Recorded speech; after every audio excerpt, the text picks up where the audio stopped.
Hello. तो कैसे है गाइस? बढ़िया है। चलिए हम लोग आज एक नया चैप्टर पढ़ेंगे फिजिक्स का, इलेक्ट्रिसिटी। ठीक है, तो इलेक्ट्रिसिटी चैप्टर आज हम लोग पूरा का पूरा कंप्लीट करेंगे। वन शॉर्ट वीडियो ये बनने वाला है आपका। चलिए हम लोग आज एक नया चैप्टर चालू करते हैं, इलेक्ट्रिसिटी। क्या नाम है बेटा इस चैप्टर का? इलेक्ट्रिसिटी। बिजली के कोई शहर नहीं है।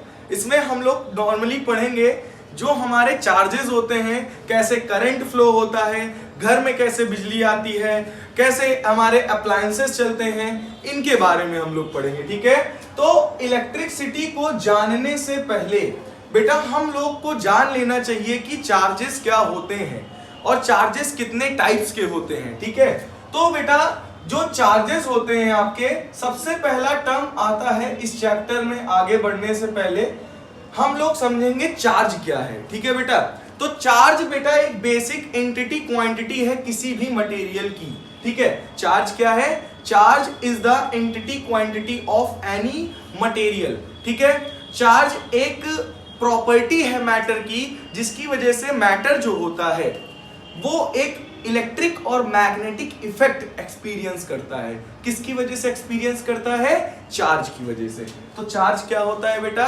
चार्ज एक प्रॉपर्टी है मैटर की, जिसकी वजह से जो हमारे मैटर होते हैं वो एक इलेक्ट्रिक या मैग्नेटिक फील्ड को एक्सपीरियंस करते हैं। ठीक है, उन्हें हम लोग क्या कहते हैं? चार्ज। चार्ज को बेसिकली हम लोग कैपिटल क्यू और स्मॉल क्यू से डिनोट करते हैं। किससे डिनोट करते हैं बेटा? Capital Q and small Q. ठीक है बेटा, तो आपके चार्जेस जो हैं बेटा वो बेसिकली दो टाइप्स के होते हैं। एक चार्ज आपका होता है पॉजिटिव, एक चार्ज आपका होता है निगेटिव। ठीक है, अब आपको ये सब तो पता ही होगा। एक होते हैं लाइक चार्जेस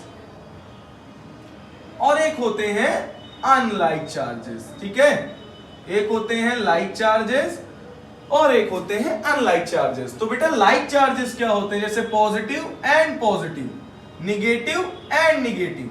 ठीक है बेटा, तो ये कौन से चार्जेस हैं? Like charges. और पॉजिटिव एंड निगेटिव ये कौन से चार्जेस हैं? Unlike charges. तो लाइक चार्जेस जो होते हैं बेटा ये एक दूसरे से रेपेल करते हैं। रेपेल का तो मतलब आप लोग समझ ही गए होंगे, एक दूसरे से दूर भागेंगे। ठीक है, और अनलाइक चार्जेस क्या होते हैं? जो अपोजिटिवली चार्ज होते हैं और ये एक दूसरे से क्या करते हैं?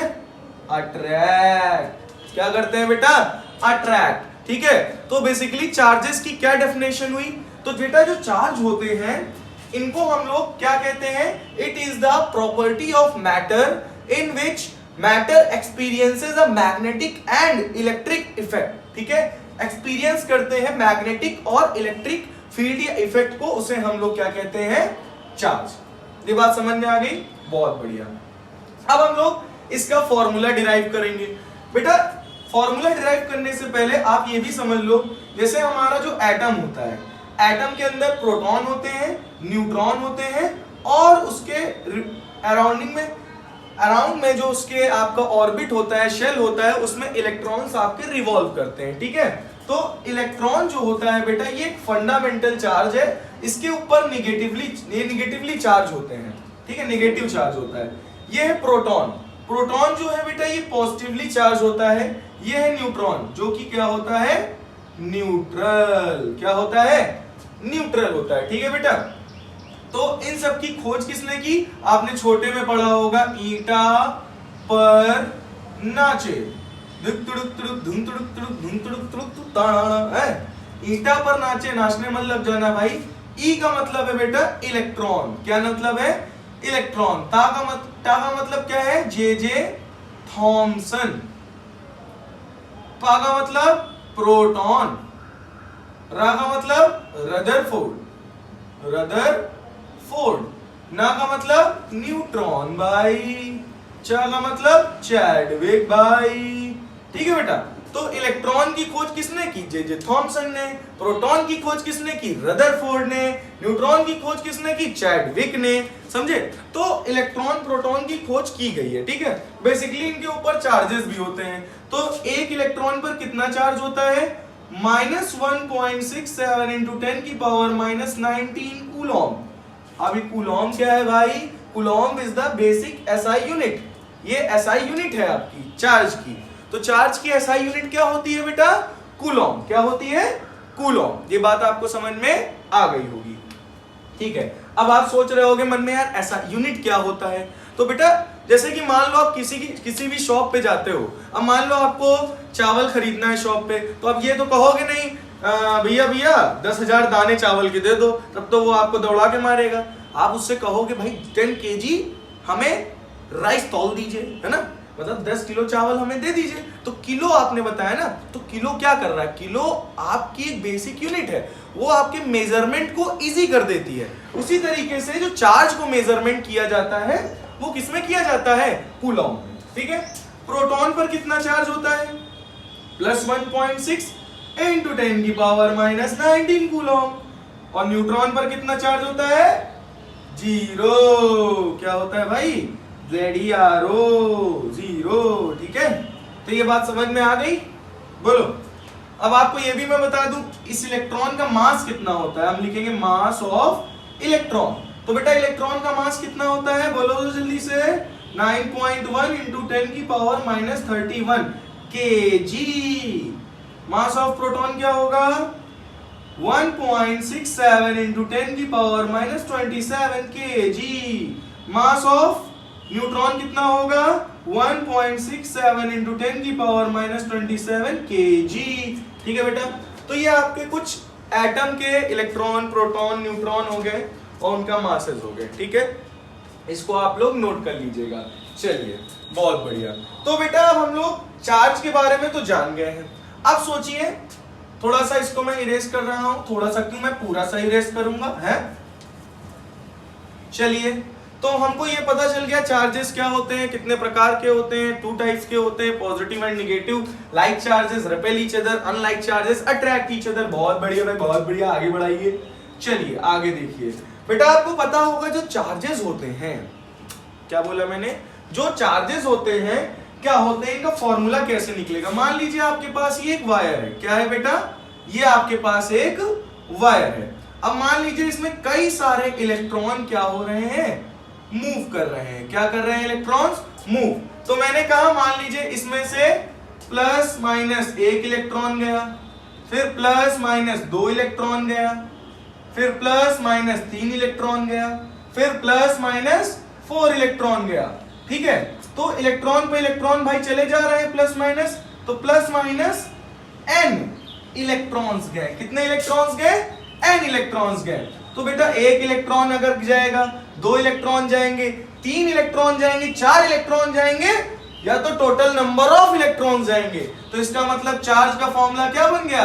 प्लस माइनस n नहीं है भाई, Ne। क्या नाम है? Ne। एंड हम लोग लिखेंगे वेयर, इधर आ जाते हैं भाई वेयर को लेके, where n is equal to number of electron, number of electron, and E क्या है भाई? E एलिफेंट नहीं है, E है चार्ज ऑन इलेक्ट्रॉन। क्या है? चार्ज ऑन इलेक्ट्रॉन, जो कि हम लोगों ने पढ़ के रखा है। कितना होता है? 1.67 इंटू 10 की पावर माइनस 19 कूलॉम, ठीक है। तो ये आपका बेसिकली बेटा क्या होता है? चार्ज का फॉर्मूला। तो ये बात आपको समझ में आ गई। अब जैसे आपसे क्वेश्चन पूछ लिया जाए, कहा जाए बताइए कि 1 कूलॉम चार्ज में कितने इलेक्ट्रॉन होंगे। क्या बोला गया? 1 कूलॉम इलेक्ट्रॉन में, चलिए मैं थोड़ा सा एक क्वेश्चन लिखता हूं। क्वेश्चन क्या है हमारे पास?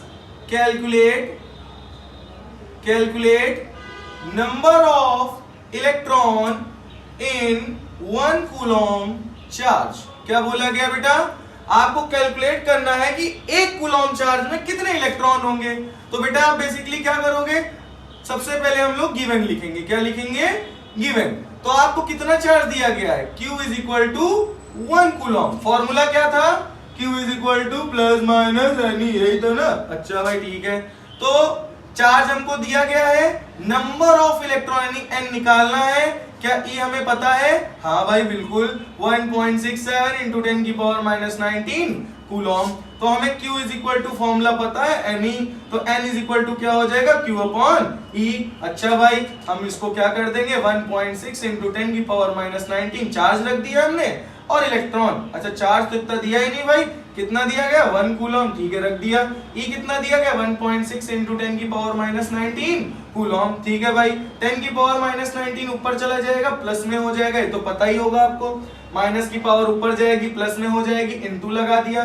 पॉइंट हटाएंगे तो ऊपर एक जीरो बढ़ जाएगा, तो ये कितना आ जाएगा? 0.625। 16 10, आप इधर 10 से डिवाइड करके देखेंगे 16 को, तो ये आपका आंसर 0.625 आ जाएगा। आप इसको लिखोगे 6.25 इंटू 10 की पावर 18, तो आपके कितने इलेक्ट्रॉन निकल आए? अब एक बात ध्यान से सुनिए, जब इलेक्ट्रॉन इधर से इधर साइड शिफ्ट करते हैं, क्या बोला हमने? ये आप समझ लीजिए राइट साइड, ये समझ लीजिए लेफ्ट साइड, ठीक है। तो लेफ्ट से राइट साइड में जब इलेक्ट्रॉन को शिफ्ट करते हो, तो लेफ्ट से राइट साइड जब शिफ्ट करते हो तो पावर क्या होगी? पावर आपकी डिक्रीज होगी, इसको याद रखिएगा, ठीक है। तो 0.625 से क्या हो जाएगा? 6.25 इंटू 10 की पावर 18। चलिए बहुत बढ़िया, तो ये बात आपको समझ में आ गई होगी, ठीक है। इसको मैं इरेज कर दे रहा हूं, आप लोग सॉल्व कर लीजिएगा वीडियो को पॉज करके। चलिए भाई, तो चार्ज समझ में आ गया आपको? चलिए बहुत बढ़िया। अब हम लोग थोड़ा सा नेचर ऑफ चार्जेस को जानेंगे। तो आपको पता है चार्ज बेटा एक, देखिए कुछ लोग सोचते हैं यार भाई स्केलर क्वांटिटी क्या होती है और वेक्टर क्वांटिटी। तो आपको पता होगा एक क्वांटिटी होती है स्केलर और एक क्वांटिटी होती है वेक्टर। स्केलर क्वांटिटी क्या होती है? जिसमें आपका मैग्नीट्यूड हो, यूनिट हो, बस। और वेक्टर जिसमें मैग्नीट्यूड हो, यूनिट हो और डायरेक्शन हो, ठीक है भाई। जरा इससे हम लोग कंपेयर करते हैं। अब देखिए सबसे पहले तो सबके क्वेश्चन ये आया होगा माइंड में, भाई ये मैग्नीट्यूड क्या होता है? बेटा मैग्नीट्यूड का मतलब, जैसे कि मैंने एक एग्जांपल दिया था, मान लो आप राइस लेने गए, तो आपने कहा 10 kg राइस दे दीजिए, तो आपने बोला 10 kg, क्या बोला? 10 kg, तो 10 is the magnitude and kg is a unit.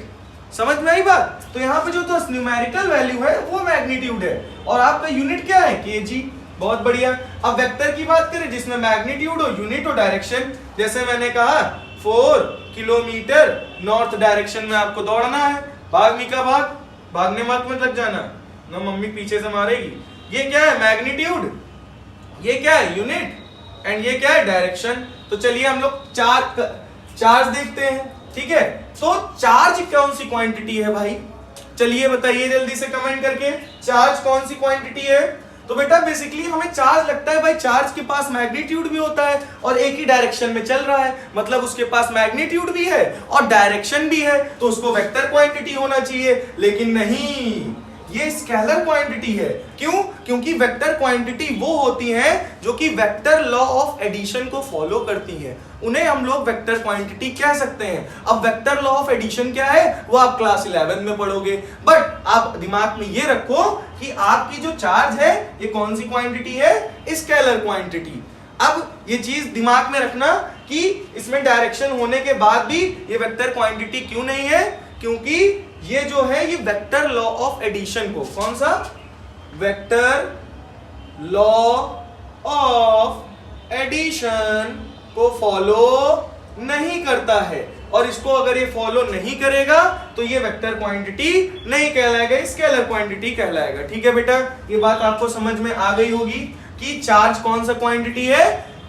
Scalar quantity. कौन सा क्वांटिटी है बेटा? Scalar quantity. ठीक है, अब हम लोग कुछ चार्ज की कैरेक्टरिस्टिक्स पढ़ेंगे। अब आपको पता होगा बेटा जो चार्ज होता है वो कंजर्व होता है, आपने पढ़ा है ना conservation of charge, conservation of charge. ठीक है, कंजर्वेशन ऑफ चार्ज का मतलब क्या होता है? Charge can neither be created not destroyed, मतलब चार्ज ना ही क्रिएट किया जा सकता है और ना ही डिस्ट्रॉय किया जा सकता है। बट ये बेटा क्लासिकल थ्योरी है, क्लास 10th तक तो सही, 12th में आप जब जाओगे तो 12th में आपको देखने को मिलेगा कि ये थ्योरी गलत प्रूफ हो चुकी है पेयर प्रोडक्शन और पेयर ऑफ एनिलेशन के द्वारा, ठीक है। बट अभी हम यहाँ क्या जानेंगे, चार्ज जो होते हैं बेटा वो कंजर्व होते हैं, ठीक है, और वो आसानी से एक बॉडी से दूसरी बॉडी में ट्रांसफर हो सकते हैं। तो charge are transferable, charges are transferable.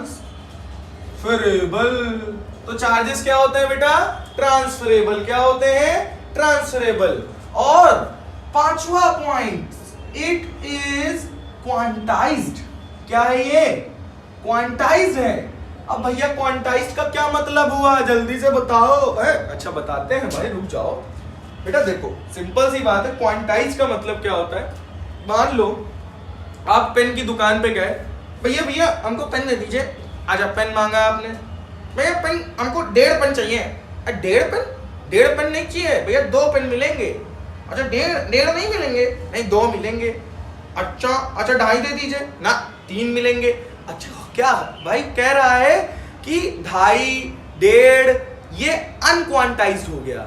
मैंने बोला 3 मिलेगा या तो 4 मिलेगा या तो 5 मिलेगा, यानी पूरा का पूरा आपको लेना है, उसको कहते हैं क्वांटाइज। तो इसी तरीके से चार्जेस जब भी ट्रांसफर होते हैं एक बॉडी से दूसरे बॉडी में, तो ये क्वांटाइज्ड होते हैं। 1 कूलॉम जाएगा, 2 कूलॉम जाएगा, 3 कूलॉम जाएगा, 4 जाएगा, 5 जाएगा, 6 जाएगा, 7 जाएगा एंड सो ऑन। बट 1.5 नहीं, 1.2 नहीं, 2.5 नहीं, 3.5 नहीं, ये सारे चार्ज नहीं जाएंगे। चार्ज का मतलब क्या है, ये क्वांटाइज्ड है भाई।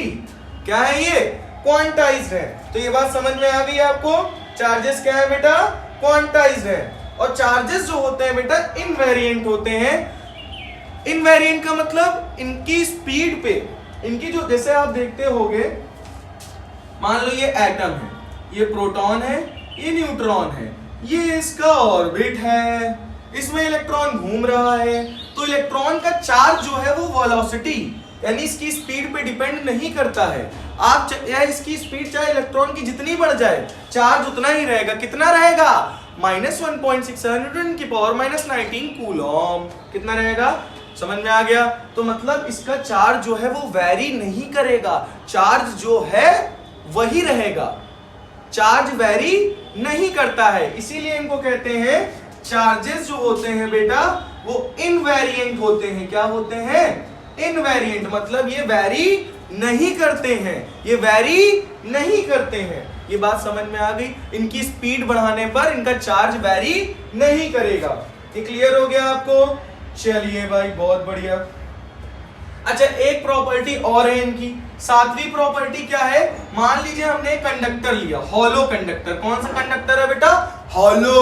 हॉलो का मतलब समझते हैं, ये कंडक्टर एक ऐसा कंडक्टर है, अगर मान लो हमने इसके अंदर खूब सारे चार्जेस को इंजेक्ट कर दिया। क्या कर दिया, इन सारे चार्जेस को इंजेक्ट कर दिया, तो ये चार्जेस पता है क्या करेंगे, ये चार्जेस निकलकर कहां चले आएंगे, सरफेस पर चले आएंगे। कहां चले आएंगे, सरफेस पर चले आएंगे भाई। मतलब यहां से सारे चार्जेस निकल के सरफेस पर पहुंच जाएंगे। तो मतलब हॉलो कंडक्टर के अंदर जब भी हम लोग चार्जेस को क्या करते हैं, इंजेक्ट करते हैं, तो चार्जेस निकलकर कहां चले आते हैं, सरफेस पर। तो ये भी आपको बात बिल्कुल अच्छे से समझ में आ गई होगी, ठीक है। एक बेटा पॉइंट और है, charge can not exist without mass. Charge can not exist without mass. मतलब चार्ज जो है वो बिना मास के एग्जिस्ट ही नहीं करेगा भाई, एग्जिस्ट ही नहीं करेगा। मतलब चार्ज है तो चार्ज का मास होगा, बट मास है तो मास पे चार्ज हो या ना हो। भाई ये मास है, इस पे चार्ज हो या ना हो, बट चार्ज है तो चार्ज के पास मास जरूर होगा। तो charge can not exist without mass, ठीक है बेटा।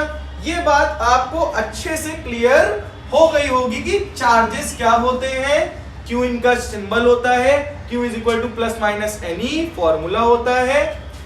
चलिए, तो मैंने आपको चार्ज को एक्सप्लेन कर दिया है। क्या कर दिया है, चार्ज को एक्सप्लेन भाई। चलिए अब हम लोग देखेंगे बेटा इलेक्ट्रिक पोटेंशियल। क्या देखेंगे, electric potential, electric potential, electric potential. Video नहीं अटक गई है भाई, अभी पढ़ा रहे हैं, रुक जाओ।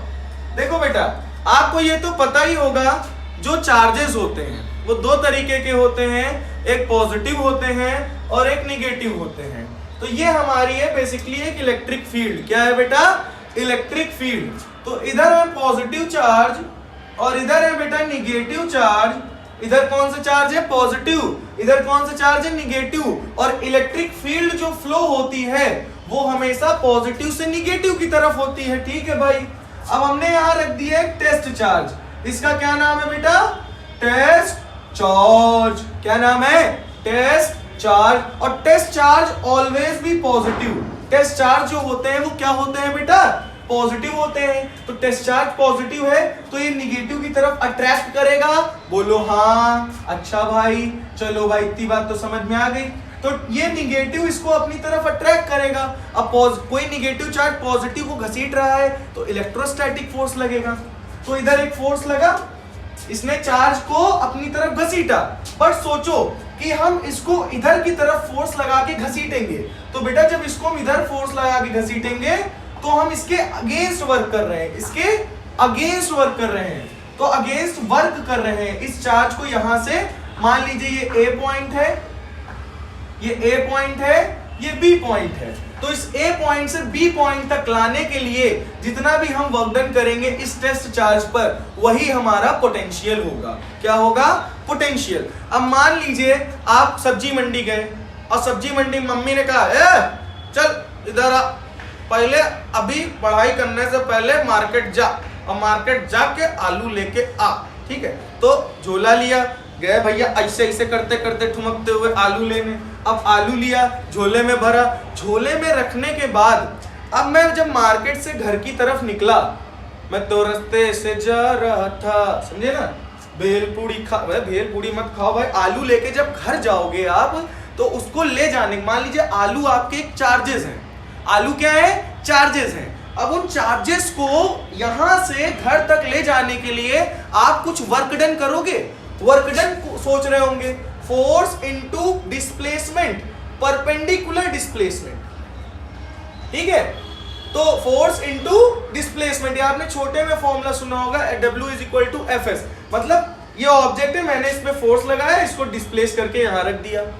ये यहां रखा था, इसको मैंने डिस्प्लेस करके, तो मैंने वर्क डन किया ना, फोर्स लगाया फिर डिस्प्लेसमेंट हो गई ऑब्जेक्ट की, तो वर्क हुआ। तो इसी तरह से आलू को ले जाने के लिए घर हम कुछ वर्क डन करेंगे, तो आलू पर करेंगे यानी टेस्ट चार्ज पर करेंगे, तो वही हमारा क्या कहलाएगा? पोटेंशियल। क्या कहलाएगा बेटा? पोटेंशियल। पोटेंशियल को हम लोग बोलते हैं वोल्टेज। कहते नहीं घर में ज्यादा वोल्टेज आ गया, घर में कम वोल्टेज आ गया। तो घर में अगर ज्यादा चार्जेस आने हैं, घर में ज्यादा चार्जेस आएंगे तो ज्यादा वोल्टेज आएगा, घर में कम चार्जेस आएंगे तो कम वोल्टेज आएगा। मतलब वर्क डन भी तो करना पड़ेगा। अब आपसे मम्मी ने कहा 1 किलो आलू लेके आओ, तो कम वर्क डन करना पड़ेगा। अब मम्मी ने कहा हमको 10 किलो एक बोरी लेकर आओ, तो आपको ज्यादा वर्क डन करना पड़ेगा। तो 1 किलो में कुछ ही चार्जेस घर पहुंचे और 10 किलो में, एक बोरी में कई सारे चार्जेस पहुंचे। बात समझ में आ गई?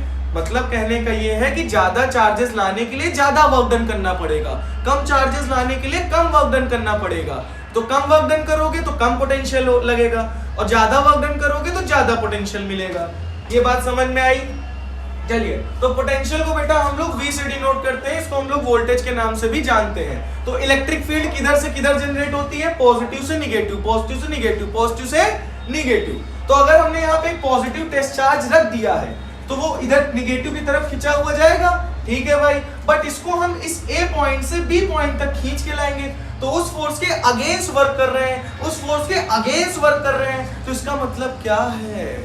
इसका मतलब ये है हम इस चार्ज को A पॉइंट से B पॉइंट तक लाने के लिए क्या कर रहे हैं? Work done. क्या कर रहे हैं? Work done. तो यहाँ का पोटेंशियल मान लेते हैं VB, यहाँ का पोटेंशियल मान लेते हैं VA। तो क्या हो जाएगा? VB minus VA is equal to W upon Q0। ये बात आपको समझ में आ गई होगी, बोलो पक्का? ये बात क्लियर हो गई? तो W अपॉन Q0 यानी वर्क डन पर यूनिट टेस्ट चार्ज, ये चीज क्लियर हो गई? चलिए, बहुत बढ़िया।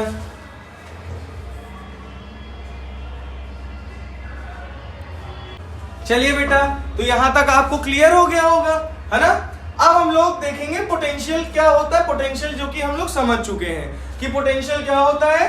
अगर ए पॉइंट से आप बी पॉइंट तक किसी चार्ज को ले जाने में जितना वर्क डन करोगे वो कहलाएगा पोटेंशियल। क्या कहलाएगा? पोटेंशियल। ठीक है, तो वो पोटेंशियल है, वो पोटेंशियल डिफरेंस कहलाएगा। अब मान लो आप यहां से लेकर गए तो यहां पर कुछ और पोटेंशियल था, वहां तक पहुंचे तो वहां कुछ और पोटेंशियल है, दोनों पोटेंशियल को माइनस कर दोगे, पोटेंशियल डिफरेंस निकल आएगा आपको। तो उसको क्या बोलोगे? VB minus VA is equal to W by Q naught. अच्छा, पोटेंशियल कैसे निकाले? अब मान लो चार्ज हमारा इंफिनिटी पर रखा है, ये इंफिनिटी है, यहां पर हमारा टेस्ट चार्ज रखा है और इसको हमें इस A पॉइंट तक लाना है। कहां तक लाना है बेटा? A पॉइंट तक। तो इंफिनिटी से A पॉइंट तक चार्ज को लाने के लिए जो वर्क डन करेंगे उसे हम लोग पोटेंशियल कहेंगे। तो यहां का पोटेंशियल V है, यहां का पोटेंशियल V इंफिनिटी, तो हम लोग लिखेंगे VA minus V infinity is equal to work done upon per unit charge. तो बेटा इंफिनिटी पर पोटेंशियल क्या होता है? 0। तो VA minus 0 is equal to work done पर यूनिट चार्ज। तो VA इज इक्वल टू कितना निकला है? W by Q naught. ये बात समझ में आ गई होगी। ठीक है, ये बात क्लियर है आप लोगों को कि अगर आप लोग इंफिनिटी से किसी चार्ज को इस पॉइंट तक लेकर आओगे, A पॉइंट तक लेकर आओगे, तो वो आपका इंफिनिटी पर पोटेंशियल 0 हो जाएगा, A पॉइंट पर पोटेंशियल आपका निकल आएगा। चलिए, बहुत बढ़िया। तो इतनी बात आपको समझ में आ गई होगी कि पोटेंशियल क्या होता है। ठीक है, अब बेटा इसकी यूनिट की बात करेंगे। तो पोटेंशियल का फॉर्मूला क्या मिला? W by Q। तो वर्क डन की यूनिट क्या होती है? जूल। चार्ज की यूनिट क्या होती है? कूलॉम। तो जूल पर कूलॉम क्या होगा भाई? वोल्ट। तो एक कूलॉम चार्ज को लाने के लिए 1 जूल का वर्क डन अगर कर रहे हैं तो कितना वोल्टेज मिलेगा? 1 वोल्ट मिलेगा। एक कूलॉम चार्ज को लाने के लिए 1 जूल वर्क डन अगर करना पड़ रहा है तो आपका कितना वोल्ट मिलेगा? 1 वोल्ट मिलेगा। That's it. समझ में आ गई बात? तो carrying a 1 coulomb charge and doing a 1 joule work done, then we obtained a 1 volt potential। बात समझ में आ गई? चलिए, बहुत बढ़िया। तो बेटा आपको ये पता होना चाहिए कि बेटा जो पोटेंशियल होता है उसको किस सब्सटेंस से किस इंस्ट्रूमेंट से मेजर किया जाता है। तो बेटा जो वोल्टेज होता है, वोल्टेज मेजर किया जाता है वोल्ट मीटर से। किससे मेजर किया जाता है? Volt meter. किससे मेजर किया जाता है? वोल्ट मीटर से वोल्टेज को मेजर किया जाता है। तो ये बात आपको समझ में आ गई। और वोल्ट मीटर को हमेशा सर्किट में कैसे लगाओगे? पैरेलल। अभी ये समझ नहीं पाओगे, लेकिन मैं अभी आगे आपको समझा दूंगा सर्किट बना के। तो वोल्ट मीटर को हमेशा ही, अगर आपको वोल्टेज मेजर करना है किसी सर्किट में, तो आप वोल्ट मीटर को कहां पे लगाओगे? सर्किट में पैरेलल लगाओगे। कैसे लगाओगे बेटा? पैरेलल लगाओगे। तो ये बात आपको अच्छे से क्लियर हो गई होगी। ठीक है, तो आप बैटरी देखे होंगे ना, बैटरी में एक पॉजिटिव टर्मिनल होता है, एक नेगेटिव टर्मिनल होता है। ठीक है, तो ये पॉजिटिव टर्मिनल होता है, जिधर साइड हल्का सा उठा रहता है, ये नेगेटिव टर्मिनल होता है। ठीक है, इसको हम लोग क्या कहते हैं? सेल कह देते हैं। क्या कह देते हैं? सेल। ठीक है, और अगर 2 सेल हो जाते हैं, कितने सेल हो जाते हैं बेटा? 2 सेल हो जाते हैं। ये देखो 2 सेल हो गए। तो 2 सेल के कलेक्शन को बेटा हम लोग बैटरी कहते हैं। क्या कहते हैं? सेल के कलेक्शन को बैटरी। ठीक है, तो ये बात आपको क्लियर हो गई होगी। और बेटा पोटेंशियल डिफरेंस जो होता है, पोटेंशियल या पोटेंशियल डिफरेंस, ये भी आपका कौन सी क्वांटिटी है? Scalar quantity. कौन सी क्वांटिटी है भाई? Scalar quantity. ठीक है, तो ये बात आपको समझ में आ गई होगी कि पोटेंशियल क्या होता है और पोटेंशियल डिफरेंस क्या होता है। चलिए, बहुत बढ़िया। हम लोग एक न्यूमेरिकल लिखेंगे और उसे करेंगे। लिखिए, हाउ मगरमच्छ वर्क इज डन। क्वेश्चन भाई देख लेते हैं। How much work is done in moving a charge of कितना चार्ज मूव किया जा रहा है 3 coulomb across 3 coulomb charge across 2 points having a potential difference 2 points having a potential difference कितना है बेटा 1.5 वोल्ट। चलिए भाई ये क्वेश्चन है हमारे पास, ठीक है। तो हमारे पास ये क्वेश्चन है, इसको मुझे सॉल्व करना है। चलिए मुझे क्यों, आप भी लगाओ, जल्दी लगाओ पॉज करके, इसका आंसर बताओ। चलो देखो कर लिया होगा अभी तक में पॉज करके, अगर करना रहा होगा तो है। चलिए तो बेटा सबसे पहले हमारा काम है गिवन लिखना। क्या लिखना बेटा? गिवन। तो चलिए हम लोग पहले गिवन लिखते हैं, ठीक है। तो आपको चार्ज कितना दिया गया है जल्दी से बताइए। चार्ज कितना दिया गया है? चार्ज आपको 3 कूलम दिया गया है। और पोटेंशियल डिफरेंस, चलिए भाई चार्ज दिया गया है 3 कूलम, पोटेंशियल डिफरेंस दिया गया है 1.5 वोल्ट। क्वेश्चन क्या पूछा? How much work is done, कितना वर्क किया जाएगा। तो पोटेंशियल डिफरेंस का फॉर्मूला क्या होता है? W/Q, वर्क डन पर यूनिट चार्ज। तो भाई डेल्टा V क्या लिखा है? 1.5। Very good. Equal to W मेरे को फाइंड करना है। चार्ज कितना दिया गया? 3 कूलम। तो W is equal to 1.5 into 3। अच्छा भाई इसको मल्टीप्लाई कर दीजिए, कितना आएगा? 3 5 जा 15, 5 कैरी 1, 3 1 जा 3, 1 4 और पॉइंट, कितना वर्क डन आ गया? 4.5। कितना आ गया? 4.5। ठीक है, ये आपका आ गया वर्क डन जूल में भाई। किसमें? जूल में। तो ये बात समझ में आ गई। क्या होता है पोटेंशियल का फॉर्मूला? वर्क डन पर यूनिट चार्ज। चार्ज दिया था, डेल्टा V दिया था, work done is equal to volt into charge. Formula आ गया, निकल आया फटाफट। चलिए अब हम लोग एक और क्वेश्चन करेंगे भाई। इसको मैं हटा देता हूं, क्या कर देता हूं? हटा देता हूं। चलिए लिखिए calculate the potential difference, calculate the potential difference between two terminals of a battery, between two terminals of a battery। अबे बैटरी है क्या? बैटरी if 100 जूल, कितने joule? 100 joule work is required. 100 joule work is required. कितने joule energy लग रही? Required है 100 joule work is required to transfer the charge of, to transfer the charge of 20 coulomb. कितने coulomb charge है बेटा? 20 from one terminal of the battery, from one terminal of the battery to the other। चलिए आपको potential difference निकालना है terminal के। Terminal मतलब समझते हैं, पॉजिटिव टर्मिनल एक नेगेटिव टर्मिनल। तो आपको पोटेंशियल डिफरेंस निकालना है बैटरी के 2 टर्मिनल के बीच में। अगर वर्क डन कितना है, कितना वर्क डन देना पड़ेगा? 100 जूल का वर्क करना पड़ेगा। कितने कूलम को ले जाने के लिए? 20 कूलम को ले जाने के लिए, 20 कूलम को ले जाने के लिए 100 जूल का वर्क डन करना पड़ेगा। तो कहा गया है क्या निकालना है? Calculate the potential difference. हमें डेल्टा V निकालना है भैया, सीधी सीधी बात है। Delta V is equal to होता है W/Q। अच्छा भाई delta V is equal to W कितना दिया है भाई? 100 जूल। वर्क डन कितना दिया है भाई? 20 कूलम। 0 से 0 कट, 2 5 10। इतना तो भैया मुंह का, और 10 वोल्ट नहीं 5 वोल्ट आपका आंसर है।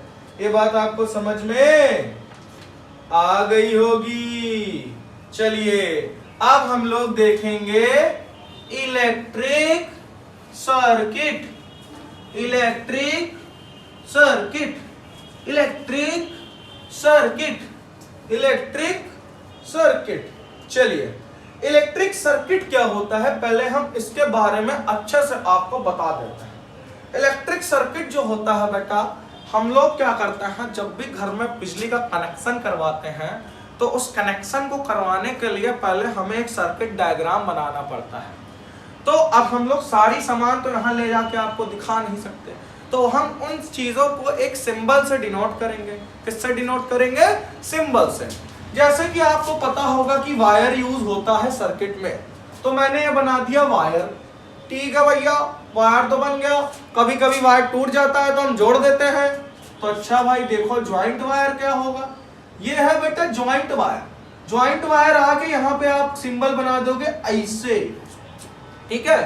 अब कुछ लोग कहेंगे कुछ वायर तो हम एक वायर के ऊपर से ऐसे करके निकाल देते हैं फांद के, तो वो कैसे ड्रॉ करें? तो बेटा ये क्रॉस ओवर वायर होता है। क्रॉस ओवर वायर जो होता है, ऐसे एक वायर गया एक वायर आया, ऐसे करके ये बना दोगे, क्रॉस ओवर वायर हो जाएगा। ठीक है, फांद के चला गया, छलांग लगा के आप मत लगा देना।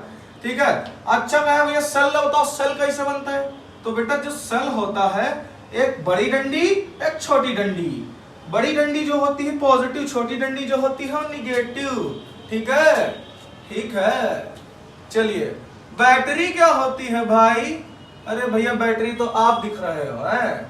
चलिए बैटरी कॉम्बिनेशन ऑफ सेल्स बेटा क्या होता है? बड़ी डंडी छोटी डंडी, बड़ी डंडी छोटी डंडी, बड़ी डंडी छोटी डंडी। ठीक है, तो ये क्या बन गया आपका?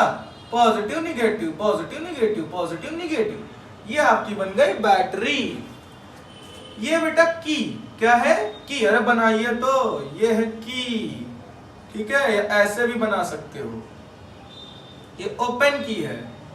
ओपन है कि क्लोज है भाई? ये ओपन की है। कौन सी की है? कि टी हो गया भाई, ओपन की। अब क्लोज की कैसे होगी? ये कर दिया हमने टुक टुक बंद। ये कौन सी की हो गई बेटा? क्लोज्ड, क्लोज्ड की। इसको आप ऐसे भी बना सकते हो भाई। ये बन गई आपकी क्लोज्ड की। ठीक है। अब एक होता है बेटा सिंबल रेजिस्टेंस। क्या होता है? रेजिस्टेंस। इस वर्ड से तो बहुत घृणा है हमको। जब देखो तब बीच में बाधाएं आती रहती हैं। कभी कुछ खरीदना है तो नहीं मिलता है, तो उन बाधाओं को हम लोग रेजिस्टेंस कहते हैं। भैया देखो ये है रेजिस्टेंस। आपको जब सीधी सड़क मिल रही थी तो आ गई गलियां टेढ़ी मेढ़ी। ये गलियां है चौबारा, यह आना न दोबारा, अरे हम तो गए नरिया में। समझ गए? तो मतलब रेजिस्टेंस जो होता है बेटा, रेजिस्टेंस एक प्रतिरोधक है। मतलब ये चार्जेस को एक तरफ से दूसरी तरफ जाने से क्या करेगा? रोकेगा। करंट को इधर से उधर जाने से रोकेगा। ठीक है, इसको रेजिस्टेंस कहते हैं। एक आता है बेटा रिहोस्टैट। रिहोस्टैट क्या होता है? Just like this symbol, but एक तीर मार दो बाहुबली की। ठीक है।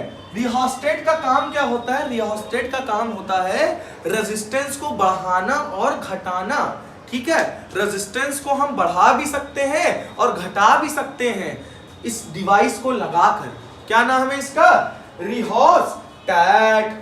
अब हम क्या देखेंगे बेटा? बल्बवा नहीं, बल्ब। बल्ब का सिंबल कुछ ऐसे होता है। अरे वाह साजी, दिल आ गया। अच्छा भाई ये बात है। तो बेटा ये बल्ब है जो कि ग्लो नहीं कर रहा है। ग्लो करने के लिए आप ऐसे इसके तीर निकाल दोगे तो ये क्या बन गया बेटा?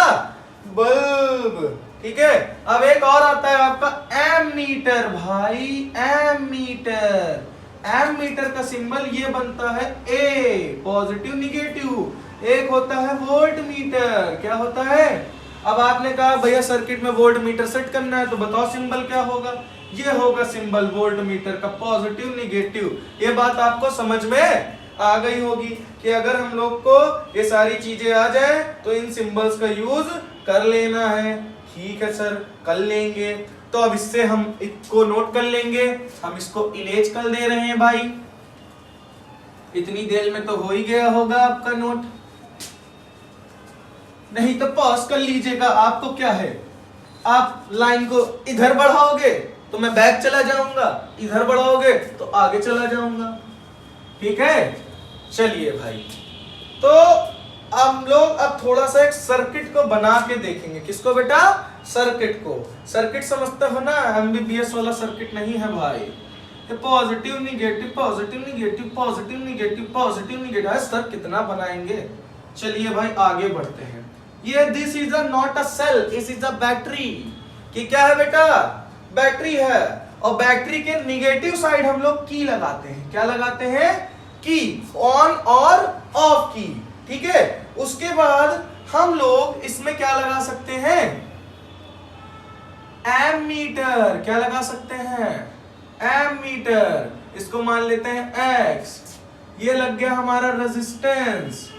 क्या लग गया भाई, रेजिस्टेंस। और फिर हमने यहाँ पे इलेक्ट्रिसिटी को थोड़ा सा इरेज करके यहाँ पे लगा दिया वोल्ट मीटर। मैंने अभी बताया था आपको कि वोल्ट मीटर जो होता है वो आपका पैरेलल लगता है, और जो एमीटर होता है वो सीरीज में लगता है, पॉजिटिव निगेटिव। ये बात आपको समझ में आ गई होगी, क्लियर है ना। ये बेटा है हमारा सर्किट। ये हम लोगों ने सर्किट बहुत मेहनत से तैयार किया है। ये वायर है, ये एमीटर, ये वोल्ट मीटर, ये resistance, battery, wire, ammeter, voltmeter, resistance, की। तो ये बन गया हमारा सर्किट। सर्किट नहीं, दारू वारू बात ना करो भाई, दारू लावा नहीं। चलिए भाई, हम लोग अब देखेंगे फ्लो ऑफ चार्ज। क्या पढ़ेंगे बेटा, फ्लो ऑफ चार्ज। तो बेटा फ्लो ऑफ चार्ज क्या है, फ्लो ऑफ चार्ज में हम लोग पढ़ेंगे कि चार्ज के फ्लो को हम लोग कहते हैं करंटवा। निकले करंट तेरे बाजू, समझ रहे हो। देखो भाई, ये एक हमने बनाया वायर। सर ये आपका वायर है कि ये गली है, जिसमें से तो कोई भी निकल जाए। हाँ, डॉक्टर हाथी नहीं निकल पाएंगे चाहे जितना हो। चलिए, तो ये बेटा एक वायर है। क्या है बेटा, एक वायर, ठीक है। और इस वायर से क्यू चार्जेस आगे की तरफ बढ़ रहे हैं, आगे की तरफ बढ़ रहे हैं। जवानों आगे बढ़ो। चलो, तो चार्जेस क्या कर रहे हैं, फ्लो कर रहे हैं किसी वायर में। तो चार्जेस के फ्लो को बेटा हम लोग कहते हैं क्या, current.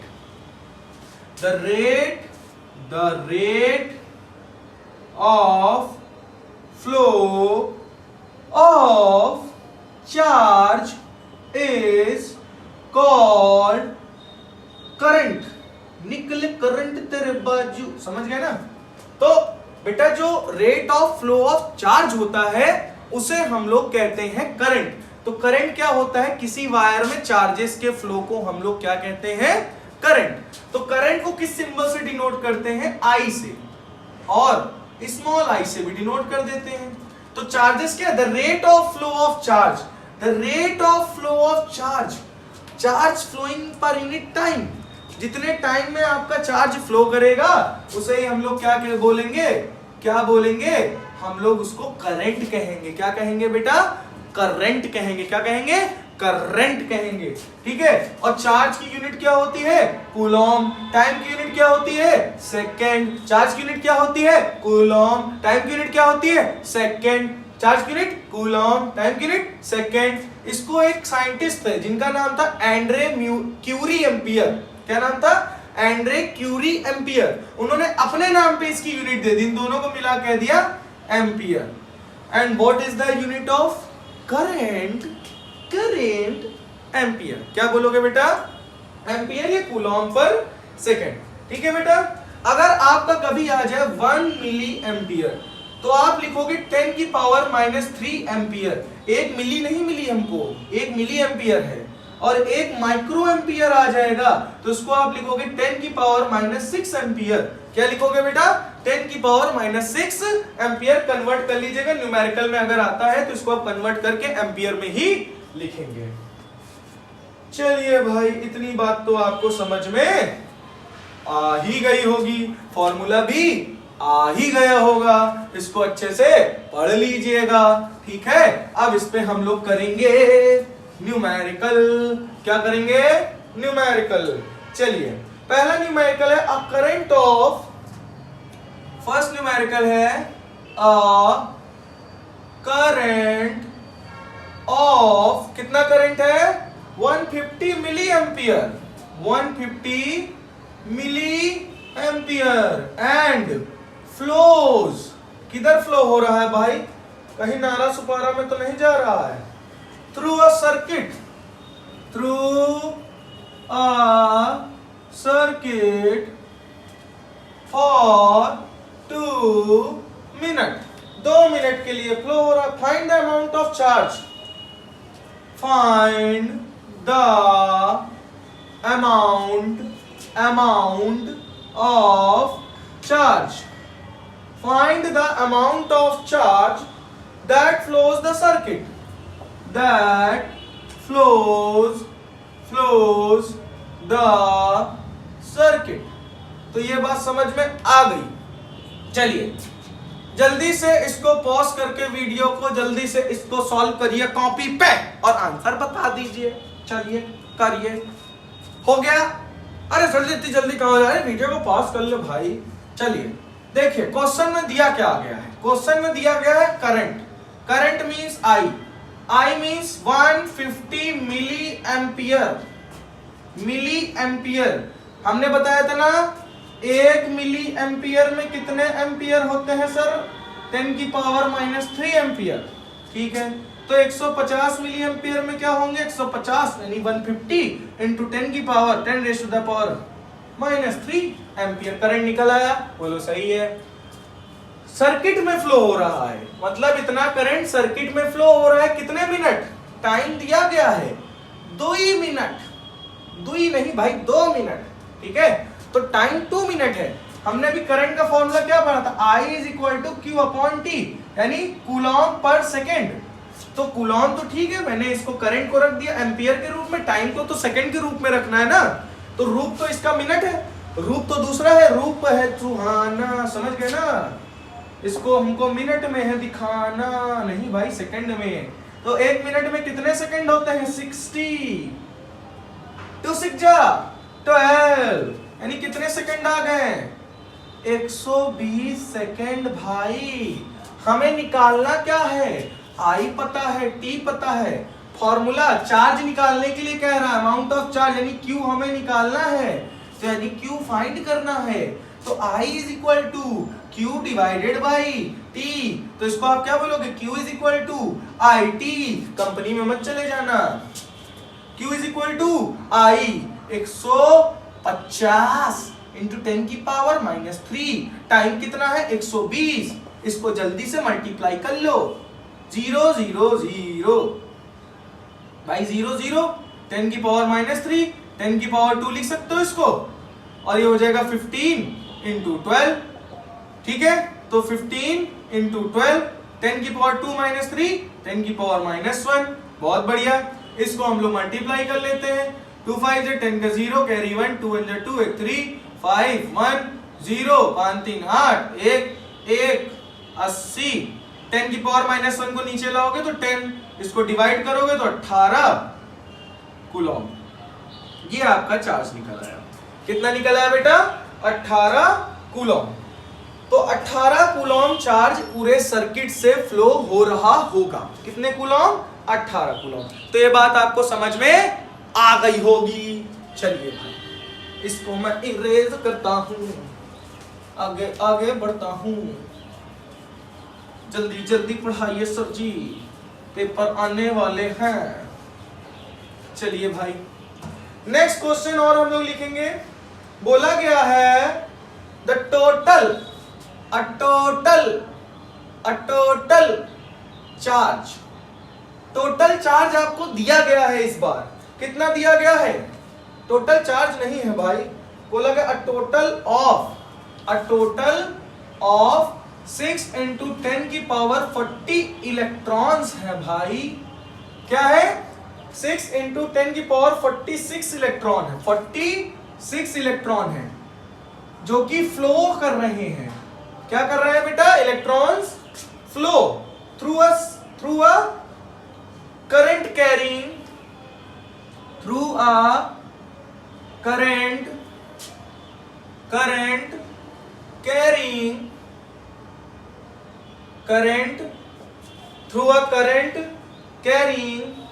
conductor, current carrying conductor। आगे क्या बोला गया है, when connected through an external power, when connected through a external power, किससे कनेक्टेड है बेटा, एक्सटर्नल पावर से कनेक्टेड है। सप्लाई फॉर 20 सेकेंड, कितने देर की सप्लाई दी जा रही है, सप्लाई फॉर 20 सेकेंड, 20 सेकेंड की सप्लाई दी जा रही है। Find the value of current in the conductor, find the value of current in the conductor। ठीक है, देख ले भाई एक बार वीडियो चल रहा है कि नहीं, that is running or not।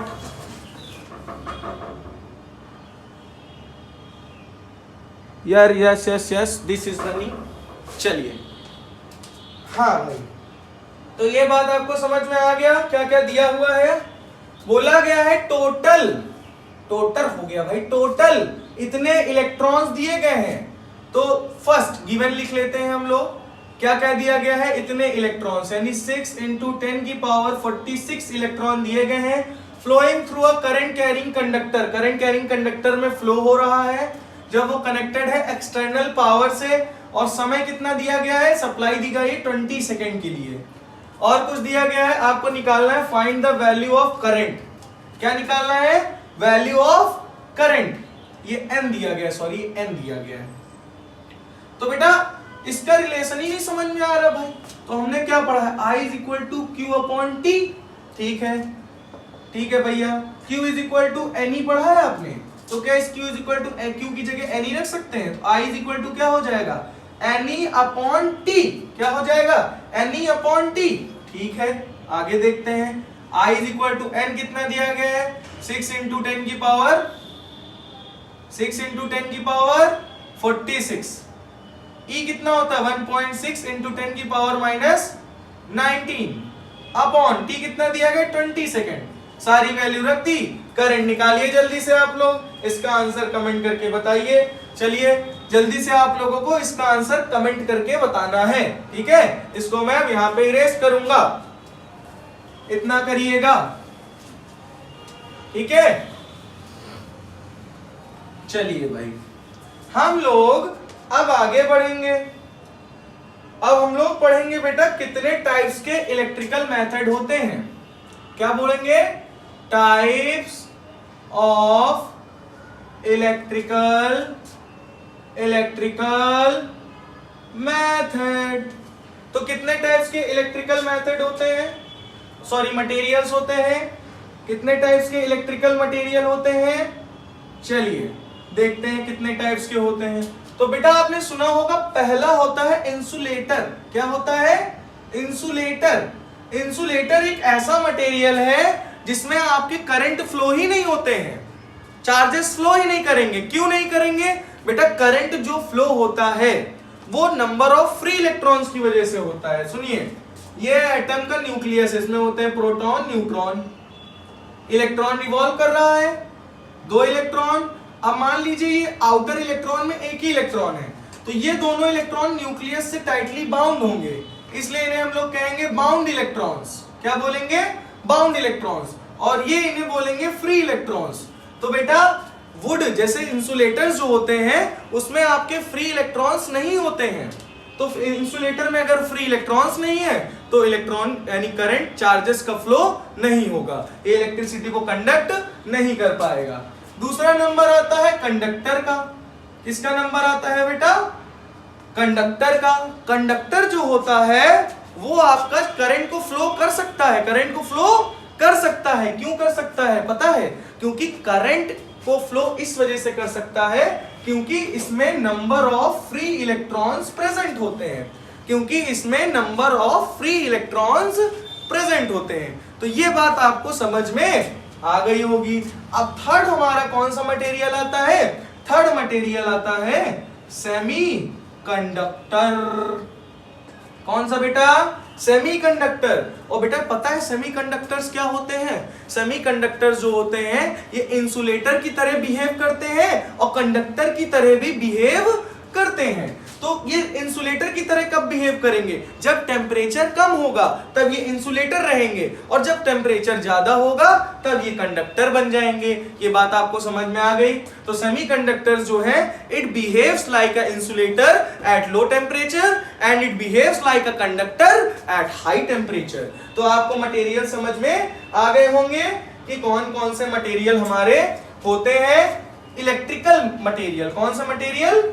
Electrical material भाई। चलिए इसको आप लोग नोट कर लीजिएगा। अब हम लोग पढ़ेंगे बेटा इलेक्ट्रिकल रेजिस्टेंस। क्या पढ़ेंगे? Electrical resistance. क्या पढ़ेंगे बेटा? Electrical resistance. तो बेटा रेजिस्टेंस को हम लोग आर सिंबल से डिनोट करते हैं। तो सोचिए ये एक वायर है और इस वायर में चार्जेस इधर से इधर फ्लो हो रहे हैं। अब जब चार्जेस इधर से उधर फ्लो हो रहे हैं तो चार्जेस को फ्लो होने में कुछ बाधाएं आ रही हैं बीच में, कुछ हिंड्रेंस आ रहे हैं। हिंड्रेंस मतलब रुकावटें आ रही हैं बीच में। चार्जेस का फ्लो होना अपोज हो रहा है। चार्जेस फ्लो होने में इनको अपोज कर रहा है कुछ। तो जो कुछ अपोज कर रहा है वही है resistance. Resistance is the tendency, it is the tendency of any material, it resists या it opposes the flow of charge. It is the tendency, क्या बोला बेटा हमने? It is the tendency of a material to, it opposes the rate of flow of charge. It is the tendency of resistance, it opposes the rate of flow of charge. उसे ही हम लोग क्या बोलते हैं? रेजिस्टेंस। क्या बोलते हैं? Resistance बोलते हैं। और रेजिस्टेंस मैंने समझाया ना, रेजिस्टेंस क्या होता है? ये हर मटेरियल की एक प्रॉपर्टी होती है कि वो चार्जेस के फ्लो को रोकेगा।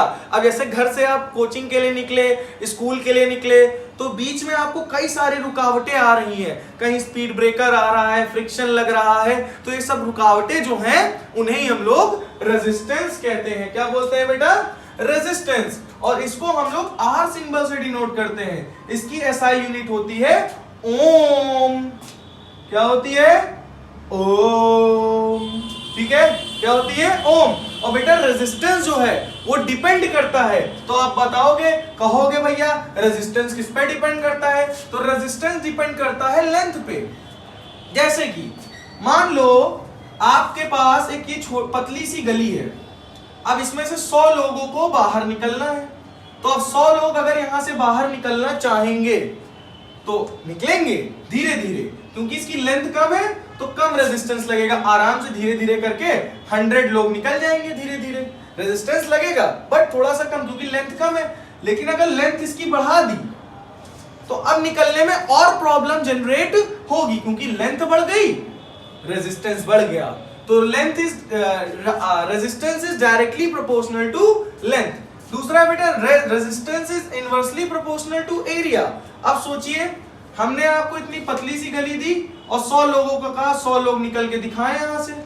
तो बेटा 100 लोगों को निकलने के लिए इसमें थोड़ा सा ज्यादा रेजिस्टेंस फेस करना पड़ेगा। अगर इसका एरिया बढ़ा दे, इसका एरिया बढ़ा दिया, रेजिस्टेंस कम हो गया। एरिया बढ़ा दिया, रेजिस्टेंस कम हो गया। देखो अब एरिया हमने क्या कर दिया? कम कर दिया। एरिया कम कर दिया, रेजिस्टेंस बढ़ गया। समझ में आ गई बात? तो इसको फर्स्ट इक्वेशन, इसको second equation, R proportional to L upon A. ठीक है भाई। प्रोपोर्शनल साइन जब हटाते हैं तो इक्वल टू एक कांस्टेंट लगाते हैं। कांस्टेंट यहां पे होगा रो। रो एल अपॉन ए। तो रो क्या है बेटा? रो है रेजिस्टिविटी, रेजिस्टिविटी क्या है बेटा? रेजिस्टिविटी। आर क्या है? रेजिस्टेंस। क्या है? रेजिस्टेंस। एल क्या है? लेंथ। क्या है? लेंथ। ए क्या है? एरिया। ए क्या है? एरिया। तो ये आपका फॉर्मूला बन गया R is equal to rho L upon A. ठीक है। अब रेजिस्टिविटी क्या होती है? जब किसी वायर में किसी पर यूनिट एरिया और पर यूनिट लेंथ और पर यूनिट एरिया में जो रेजिस्टेंस लगेगा उसे हम लोग क्या कहेंगे? जो रेजिस्टेंस लगेगा उसे हम लोग क्या कहेंगे? रेजिस्टिविटी। तो यहां से हम लोग रेजिस्टिविटी निकाल सकते हैं। ए को इधर भेज दोगे आर ए, एल को नीचे भेज दोगे अपॉन एल। तो ये आपका निकल आया रेजिस्टिविटी का फॉर्मूला। क्या निकल आया बेटा? फॉर्मूला। ये बात आपको समझ में आ गई होगी। ठीक है, क्लियर हो गया रेजिस्टेंस क्या होता है और रेजिस्टेंस का formula R is equal to rho L upon A. ठीक है, और resistivity R A upon L. बहुत बढ़िया, बहुत बढ़िया, बहुत बढ़िया। आगे बढ़िया, आगे चलिए भाई, हम लोग अब इसका एक न्यूमेरिकल देखेंगे। क्या देखेंगे बेटा?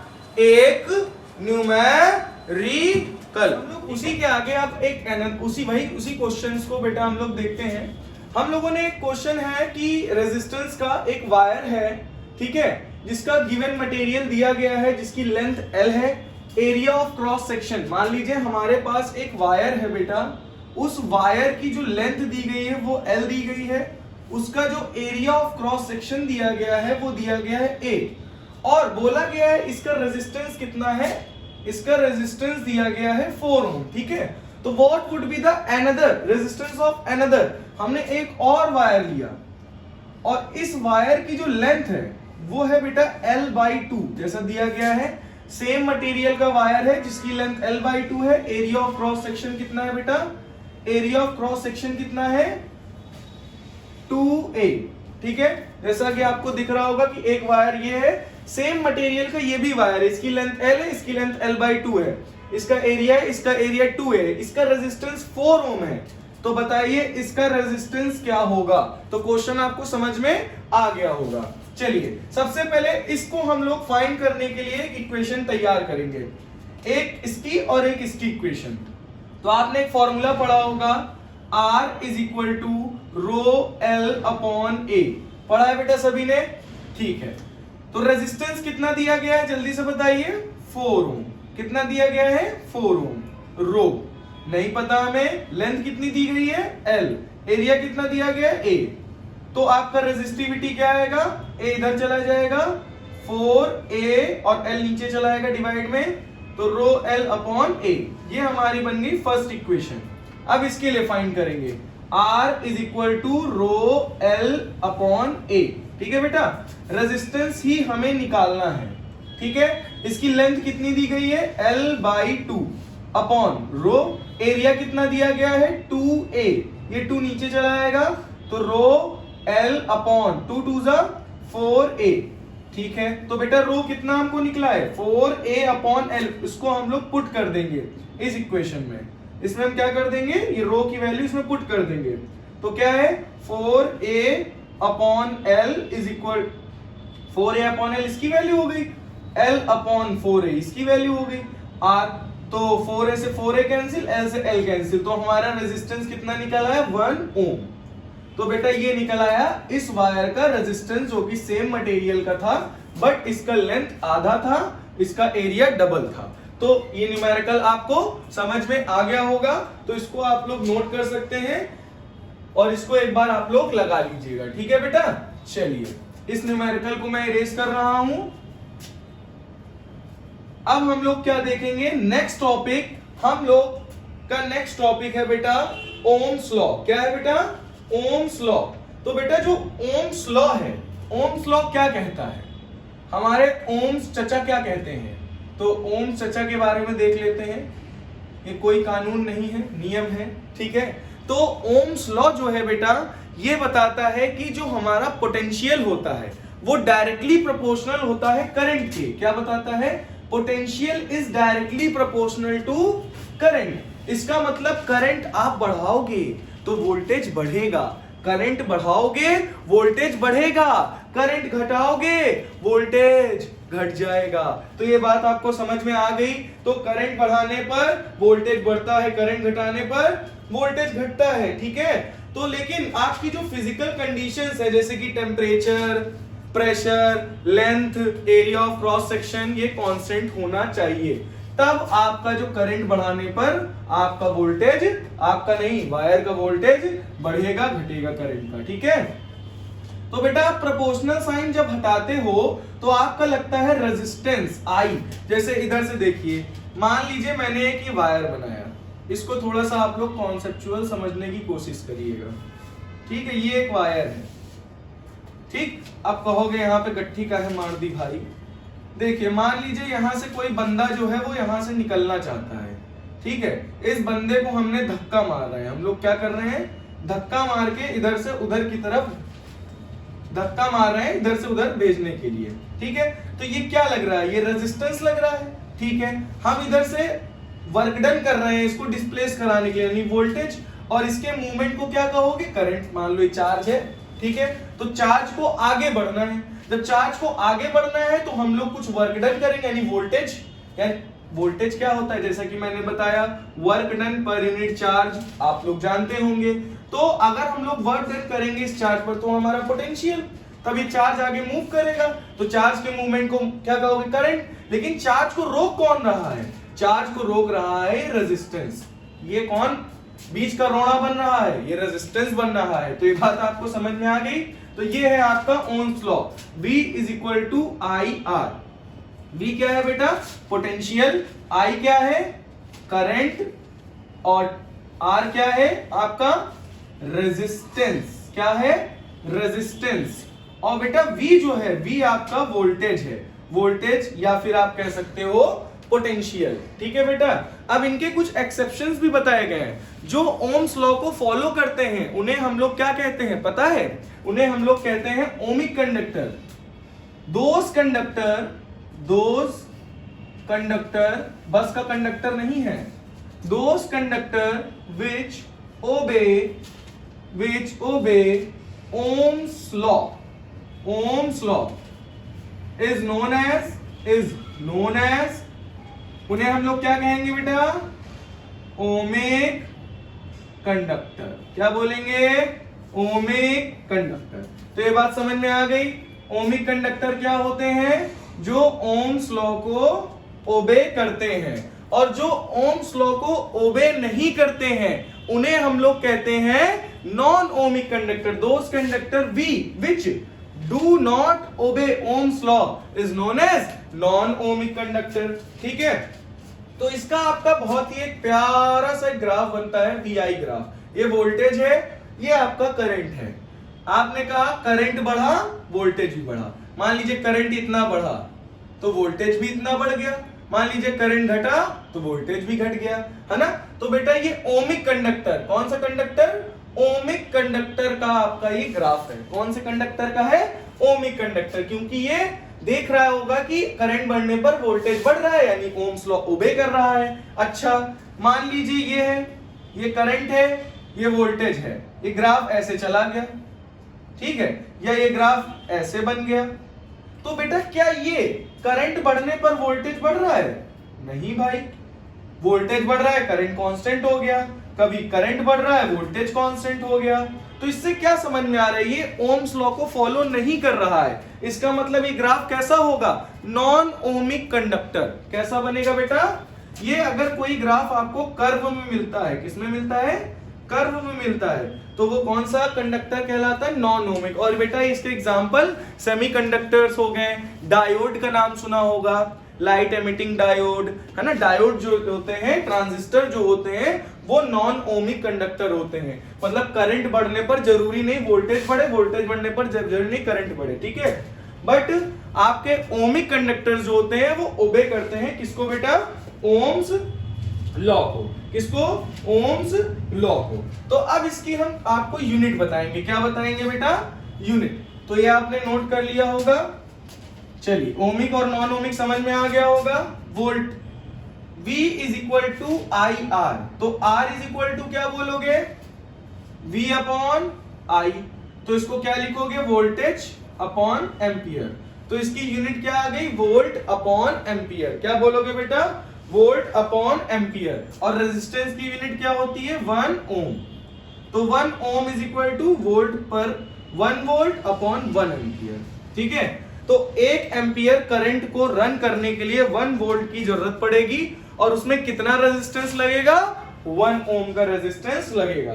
ठीक है बेटा, तो ये आपको अच्छे से क्लियर हो गया होगा कि ओम्स लॉ क्या होता है। और ये बेटा बहुत ही मोस्ट इंपॉर्टेंट है, इसकी डेफिनेशन भी आप लोग याद कर लीजिएगा, और इससे न्यूमेरिकल्स लिखित है आएंगे ही आएंगे आपके बोर्ड्स पेपर में। और बहुत जल्द मैं आपके लिए कुछ इंपॉर्टेंट क्वेश्चंस साइंस के यानी फिजिक्स, केमिस्ट्री एंड बायोलॉजी के और मोस्ट इंपॉर्टेंट टॉपिक्स भी आपको जल्द से जल्द मैं प्रोवाइड करूंगा। ठीक है, तो एक बार आप लोग विजिट करके उसको देख लीजिएगा। ठीक है, तो ये हमारा फॉर्मूला था। ठीक है, अब इस फॉर्मूले का हम लोग एक न्यूमेरिकल क्वेश्चन करेंगे।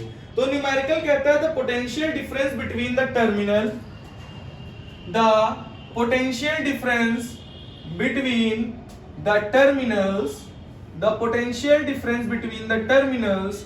क्वेश्चन आगे क्या कह रहा है भाई, of an electric heater, of an electric, कौन सा हीटर है, इलेक्ट्रिक हीटर है, जिसको चचा पकड़ के अपने बाल खड़े करवा लेते हैं। कौन सा हीटर है, इलेक्ट्रिक हीटर है। ठीक है बेटा, और इस इलेक्ट्रिक हीटर में आपको वोल्टेज कितना दिया जा रहा है, 75 वोल्ट। कितना दिया जा रहा है, 75 volt. when it draws a current of 5 ampere, when it draws a current,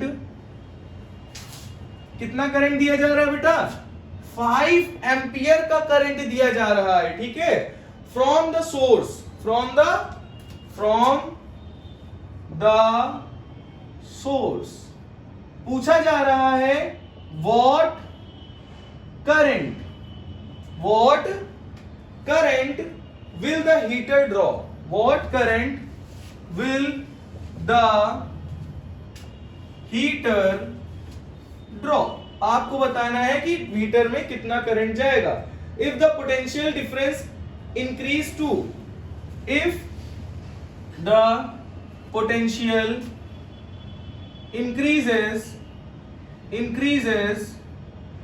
to, कितने वोल्ट इंक्रीज हो गया, 150 वोल्ट। कितना वोल्ट, 150 वोल्ट। चलिए अब इस क्वेश्चन को थोड़ा सा अच्छे से समझ लेते हैं। मान लीजिए हमारे पास एक हीटर है। ठीक है, उस हीटर को हम लोग 75 वोल्ट वोल्टेज प्रोवाइड कर रहे हैं पोटेंशियल, तो वो 5 एम्पियर करंट ड्रॉ कर रहा है, 5 एम्पियर करंट लग रहा है। तो अगर हम लोग उसका वोल्टेज 75 से 150 वोल्ट देंगे तो कितना करंट जाएगा, आपको ये निकालना है। तो क्वेश्चन समझ में आ गया होगा आप लोगों को। चलिए सबसे पहले तो इसमें क्या क्या चीजें गिवन है उनके बारे में हम लोग समझेंगे।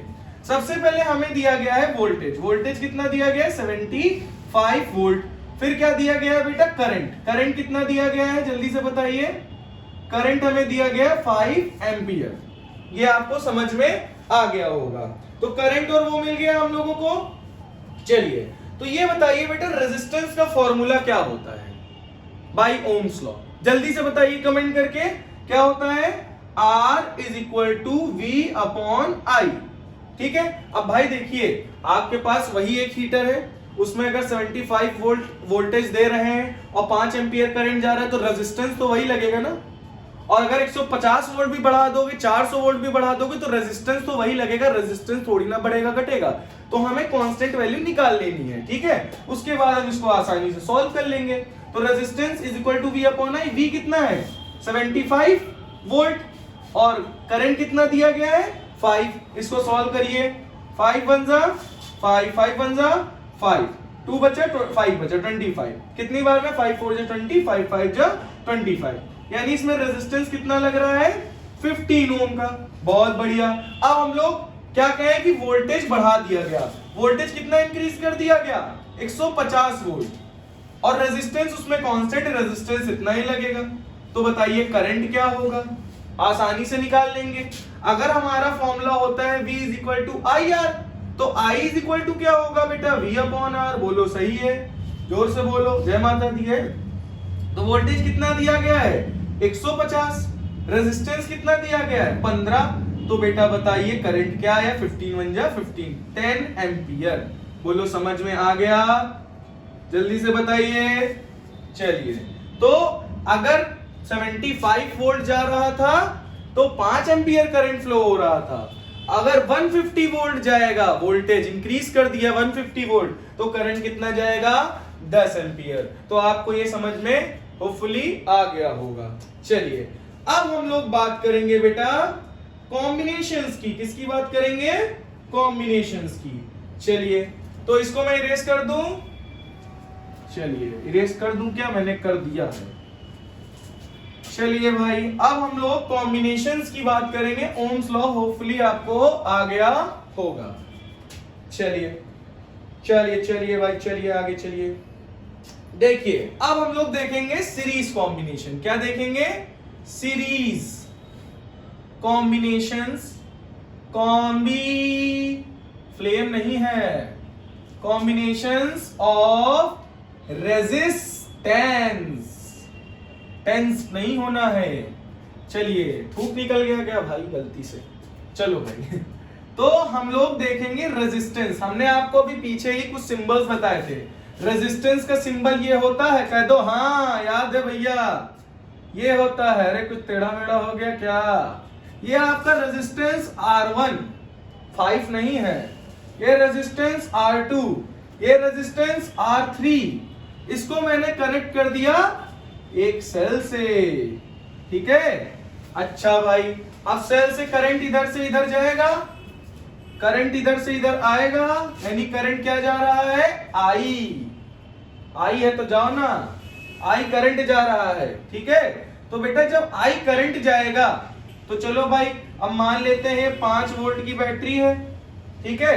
तो इस सम से और 2 एम्पियर का करंट दे रहा है, तो 2 एम्पियर करंट तो सब में बराबर जाएगा, बट जो वोल्टेज है वो डिवाइड हो जाएगा। इसमें वोल्टेज होगा V1, इसमें वोल्टेज होगा V2, इसमें वोल्टेज होगा V3, बट करंट इसमें क्या होगा? I। करंट क्या होगा? I। करंट क्या होगा? I। ज्यादा लग गई? चलो भाई, इसको हम लोग अब समझते हैं। तो इस रेजिस्टेंस पर वोल्टेज कितना है? V1। रेजिस्टेंस क्या है? R1। करंट क्या है? I। वोल्टेज कितना है? V2। रेजिस्टेंस कितना है? R2। करंट कितना है? I। वोल्टेज कितना है? V3। रेजिस्टेंस कितना? R2। और करंट क्या है? I। समझ गए ना? तो भाई करंट इसमें, करंट क्या है? सेम है। वोल्टेज क्या है? डिवाइड है भाई, डिवाइड क्या है? डिवाइडेड है, डिफरेंट है। तो भैया पहले रेजिस्टेंस पर वोल्टेज क्या, मान लो टोटल, तो हमने फॉर्मूला क्या पढ़ा है? V is equal to IR, Ohm's law के अकॉर्डिंग। सत्यता है इस बात में। V1 इज इक्वल टू इसका क्या होगा? IR1। V2 is equal to IR2। V3 is equal to IR3। तो हमसे कहा जाए सबका वोल्टेज निकाल लो, तो सबका वोल्टेज निकालने के लिए क्या करोगे? सबको add, V1 plus V2 plus V3। V1 की वैल्यू बोलो IR1, V2 की वैल्यू बोलो IR2, V3 की वैल्यू बोलो IR3, ठीक है? V की वैल्यू बोलो IR। I कॉमन ले लेते हैं, अंदर क्या बचेगा?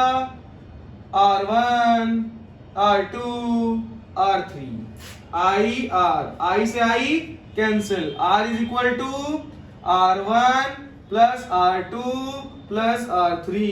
तो ये आपका हो गया सीरीज कॉम्बिनेशन। क्या हो गया? जब आपके resistance positive negative, positive negative, positive negative, positive negative, positive negative के साथ जुड़े हुए हो तो वो आपका सीरीज कहलाएगा। ठीक है बेटा, ये आपको समझ में आ गया होगा, इसको नोट कर लीजिए। अब इसके ऊपर हम आपको एक न्यूमेरिकल कराएंगे। क्या कराएंगे? न्यूमेरिकल। इसको मैं इरेज कर दे रहा हूं। चलिए, अब इसके ऊपर एक न्यूमेरिकल हम लोग देखेंगे, इसको और अच्छे से समझने के लिए।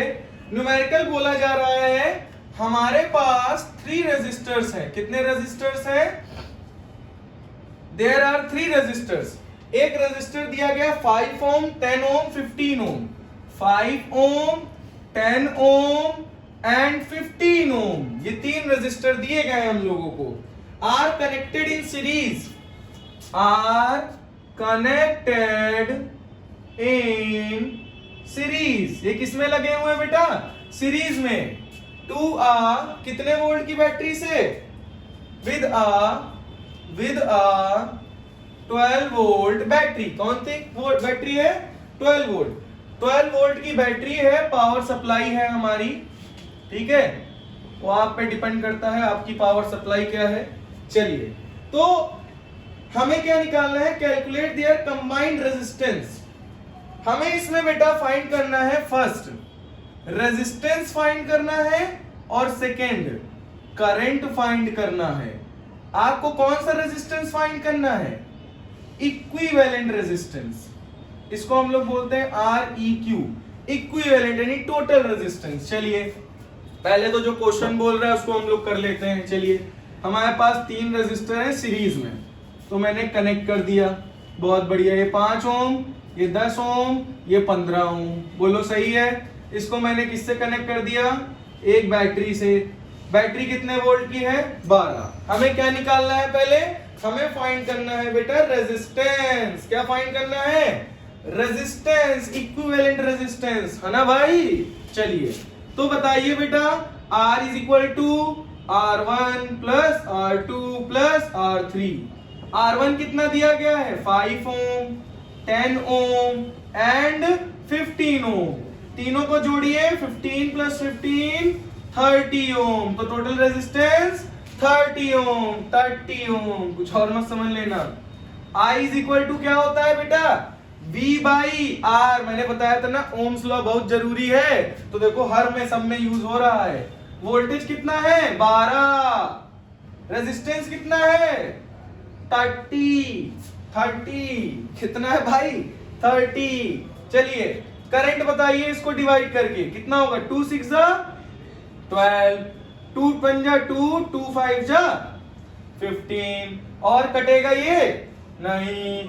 तो चलिए 15 बाहर 6 अंदर, पॉइंट लगाएंगे, 0 बढ़ाएंगे, तो 15 2 जा 30, नोटा, समझ गए ना। और 15 3 जा 45, 15 4 जा 4 5 जा 20, 0 2, 4 1 जा 4 एंड 60। खेला खत्म। कितना आ गया आपका आंसर, 0.4 एम्पियर। समझ में आ गया होगा आप लोगों को, बहुत बढ़िया। अब हम लोग क्या देखेंगे, पैरेलल कॉम्बिनेशन। क्या देखेंगे बेटा, इसको मैं हटा दूं, रोक के आप लोग कर लीजिएगा। अब हम लोग क्या देखेंगे, पैरेलल कॉम्बिनेशन। भैया पैरेलल कॉम्बिनेशन, यहां सीरीज को इरेज कर दो। पैरेलल कॉम्बिनेशन, पैरेलल में क्या है, ये आपका एक रेजिस्टेंस गया ऊपर, ये इसका पॉजिटिव, ये निगेटिव। एक और रेजिस्टेंस गया, ये एक और रेजिस्टेंस गया, ये, ठीक है बेटा। और जो रेजिस्टेंस है ये भी positive positive positive, negative negative negative के साथ जोड़ेंगे, तो ये आपका क्या बन जाएगा, ये बन गया पैरेलल। पॉजिटिव पॉजिटिव पॉजिटिव के साथ जुड़ा, निगेटिव निगेटिव निगेटिव के साथ जुड़ा। समझ गए ना भाई। ये रेजिस्टेंस R1, ये रेजिस्टेंस R2, ये रेजिस्टेंस R3। आपकी जो बैटरी का वोल्टेज रहेगा, वो वोल्टेज यहाँ क्या रहेगा, V। यहाँ पे भी क्या रहेगा, V। यहाँ पे भी क्या रहेगा, V। बट बेटा जो यहाँ से करंट I जा रहा था, वो I1, I2 और I3 में क्या हो जाएगा, ब्रेक हो जाएगा, ठीक है। तो करंट अब की ब्रेक हो गया, तो टोटल करंट निकालने का formula I is equal to I1 plus I2 plus I3। आप कहोगे भैया यह कैसे पता करें I1 I2, तो बेटा ओम्स लॉ पढ़ा है ना, I is equal to V upon R, ठीक है। तो I1 is equal to V upon R1, I2 is equal to V upon R2, I3 is equal to V upon R3। तो भैया बताओ I इज इक्वल टू क्या रखोगे, V upon R, V1 upon R1, V upon R1 plus V upon R2 plus V upon R3। V है भाई, V को common ले लेंगे, अंदर क्या बचेगा, 1 upon R1, R2, R3, V upon R से V खत्म, खेला खत्म हो गया भैया। 1 upon R1 plus 1 upon R2 plus 1 upon R3, ठीक है। तो ये हमारा निकला है पैरेलल कॉम्बिनेशन। अगर आपके पैरेलली कोई रेजिस्टेंस लगे हो तो आपका ये फॉर्मूला होगा। समझ में आ गई बात आप लोगों को? चलिए हम लोग अब इसके ऊपर भी एक एग्जांपल करके देखेंगे। चलिए भाई चलिए, इसको मैं इरेज कर देता हूं और इसको आप लोग अच्छे से पढ़ लीजिएगा, ठीक है? चलिए हम लोग का क्वेश्चन है, आपके 2 रेजिस्टर हैं 40 ओम के। क्वेश्चन नोट करेंगे पहले। 2 रेजिस्टर्स ऑफ 40 ओम, कितने ओम के हैं? 40 ओम के 2 रेजिस्टर हैं and a 20 ohm resistor, and a 20 ohm resistor. कितने ओम का एक रेजिस्टर है? 20 ओम का रेजिस्टर है, ठीक है? Are all connected in parallel, are all connected in parallel. सारे के सारे किसमें कनेक्टेड है? पैरेलल में कनेक्टेड है with a 12 volt, with a 12 volt battery, या कह सकते हो पावर सप्लाई, ठीक है? Calculate their effective resistance, calculate their effective resistance.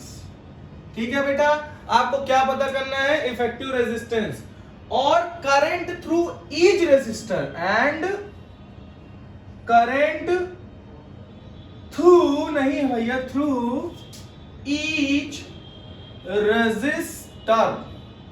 तो आपको क्वेश्चन यहां तक तो समझ में आ गया होगा। 2 रेजिस्टर हैं 40 ओम के, एक रेजिस्टर है 20 ओम का, और तीनों को पैरेलल कनेक्ट करना है। चलिए कर लेते हैं, चलिए देखते हैं। इधर बना रहे हैं हम, एक ये हो गया, एक ये हो गया, एक ये हो गया, ठीक है?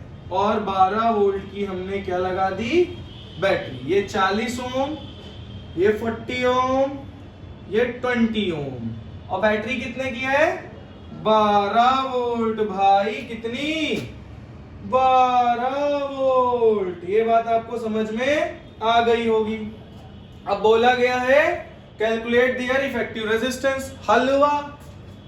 पैरेलल का फॉर्मूला 1 अपॉन इफेक्टिव रेजिस्टेंस लिख लीजिए, इक्विवेलेंट 1 अपॉन R1। R1 कितना है? 40 plus 1 upon R2 40, 1 upon R3 20। Very good भाई। इन सब का एलसीएम क्या आएगा? जल्दी से बताइए, जल्दी से। इन सब का एलसीएम क्या आएगा? 40। कितना आएगा बेटा? 40। 40 बन जा 40, 1 बन जा 1, 40 बन जा 40, 1 बन जा 1, 22 जा 40, 2 बन जा 2। कितना हो गया? 2 1 3 4, 4 बाई 40, 4 बन जा 4, 4 बन जा 4, 1 बाई R इक्विवेलेंट। इसका रेसिप्रोकल कर दो तो R equivalent is equal to कितना आ गया? 10 ओम। तो इसका इक्विवेलेंट रेजिस्टेंस कितना निकल आया बेटा? लो 10 ओम का। अब हमें निकालना है करंट। ये जो I आया था यहाँ पे I1, I2, I3 में डिवाइड हुआ था, इसको निकालना है। तो बेटा I1 का फॉर्मूला क्या होगा? जल्दी से बोलो। V upon R1। I2 का क्या होगा? V upon R2। I3 का क्या होगा? V upon R3। V कितना है? 12 वोल्ट। R1 कितना है? 40। ठीक है, चलिए V कितना है? 12 ओम। R2 कितना है? 40। V कितना है? 12 ओम। R3 कितना है? 20। इसको डिवाइड कर लीजिएगा आप लोग, ठीक है? चलिए कर लेते हैं। तो 2 6 जा 12, 2 2 जा 4, ठीक है? फिर 2 3 जा 6, 2 1 जा 2। तो हम लोग 10 ले लिए और 3 ले लिए, पॉइंट लगाया 0, 10 3 जा 30, यानी 0.3, 0.3। अब 2 6 जा 12, 2 1 जा 2, है ना? तो 10 और 6.0, 10 6 जा 60, 0.6। तो ये आपका I1, I2, I3 का क्या निकल आया बेटा? करंट निकल आया, ठीक है? तो ये आपको समझ में आ गया होगा। अगर आप चाहते हैं कि पूरा टोटल करंट निकालना, तो I is equal to I1 plus I2 plus I3, 0.3 plus 0.3 plus 0.6। 6 3 9 9 3 या 9 3, अरे भैया बोरा नहीं, 0.3 0.3 0.6 कितना आ गया 2 1 1 1.2 खत्म खेला, ये आ गया टोटल करंट। ठीक है, नोट डाउन कर लीजिए भैया, न्यूमेरिकल कर लीजिए भाई जल्दी से। बहुत बढ़िया। अब हम लोग बेटा पढ़ेंगे नेक्स्ट टॉपिक जिसका नाम है हीटिंग जूल्स इफेक्ट। ठीक है, इस टॉपिक को हम लोग समझ लेते हैं।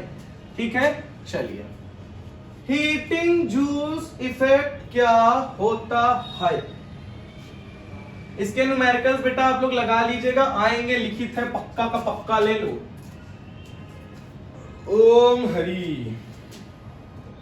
चलिए हम लोग लिखेंगे heating effect, heating effect, heating effect. ठीक है बेटा, ये हम लोग का टॉपिक है हीटिंग इफेक्ट। चलिए तो बेटा हीटिंग इफेक्ट क्या होता है इसके बारे में अच्छे से पहले हम लोग समझ लेते हैं। मान लीजिए ये एक वायर है, ये हमने नाइक्रोम का वायर लिया है। क्या लिया है बेटा? नाइक्रोम का वायर। ठीक है, और नाइक्रोम के वायर या टंगस्टन ले लिया, उसका रेजिस्टेंस बहुत ही ज्यादा होता है, रेजिस्टेंस बहुत ही ज्यादा होता है।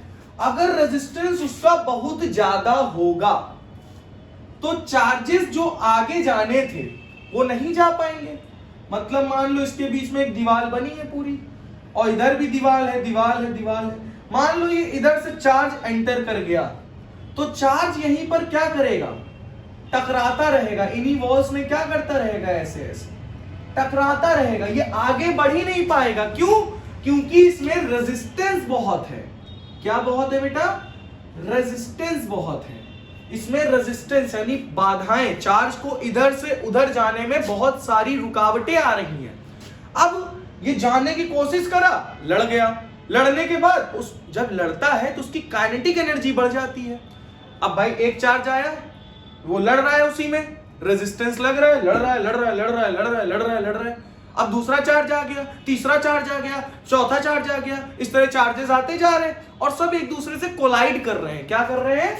इसी में कोलाइड कर रहे हैं। चार्जेस क्या कर रहे हैं? आपस में कोलाइड, टकरा रहे हैं। अब टकराने की वजह से इनकी क्या बढ़ेगी? Kinetic energy.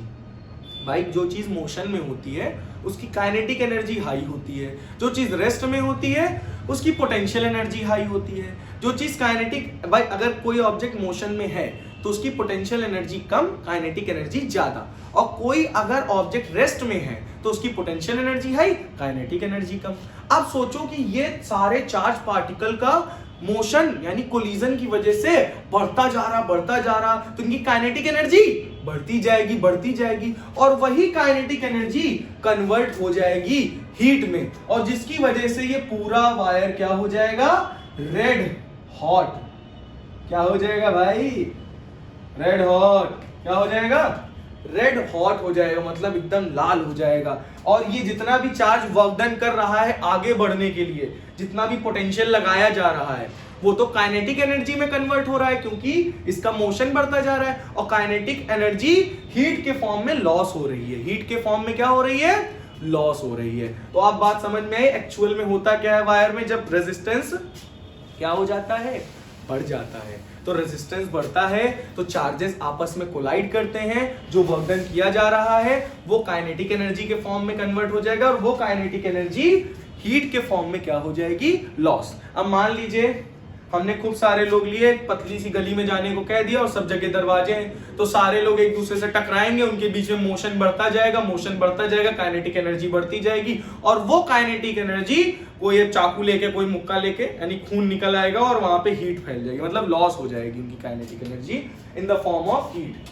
आप लोग मत जुट जाना चाकू वाकू लेके। तो बेटा आपको ये समझ में आ गया हीट कैसे होता है? क्लियर हो गया?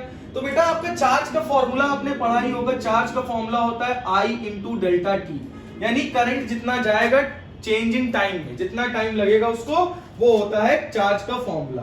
ठीक है, तो बेटा आपने एक फॉर्मूला पढ़ा होगा V is equal to W by Q। Potential का फॉर्मूला कह दो, हाँ भैया पढ़ा है। तो work done is equal to क्या होगा, Q इंटू वी। बोलो सही है, हाँ भाई Q को इधर भेज दिया, ठीक है। अब भाई वर्क डन हमको निकालना है ना, इस चार्ज को आगे भेजने के लिए हम लोग वर्क डन कर रहे हैं, यानी force into displacement. Work done हमारा काइनेटिक एनर्जी के फॉर्म में वेस्ट हो रहा है, यानी लॉस हो रहा है हीट के फॉर्म में। तो W is equal to Q E, तो W is equal to Q की वैल्यू यहां पुट कर सकते हैं, कर दीजिए, I into delta T, I V into delta T, I V T. तो ये आपका वर्क डन निकल आया। क्या निकल आया बेटा, वर्क डन। क्या निकल आया, वर्क डन, ठीक है। अब वर्क डन और हम लोग एक्सपेंड कर सकते हैं, W is equal to I delta T और V को हम लोग क्या लिख सकते हैं, I R according to Ohm's law.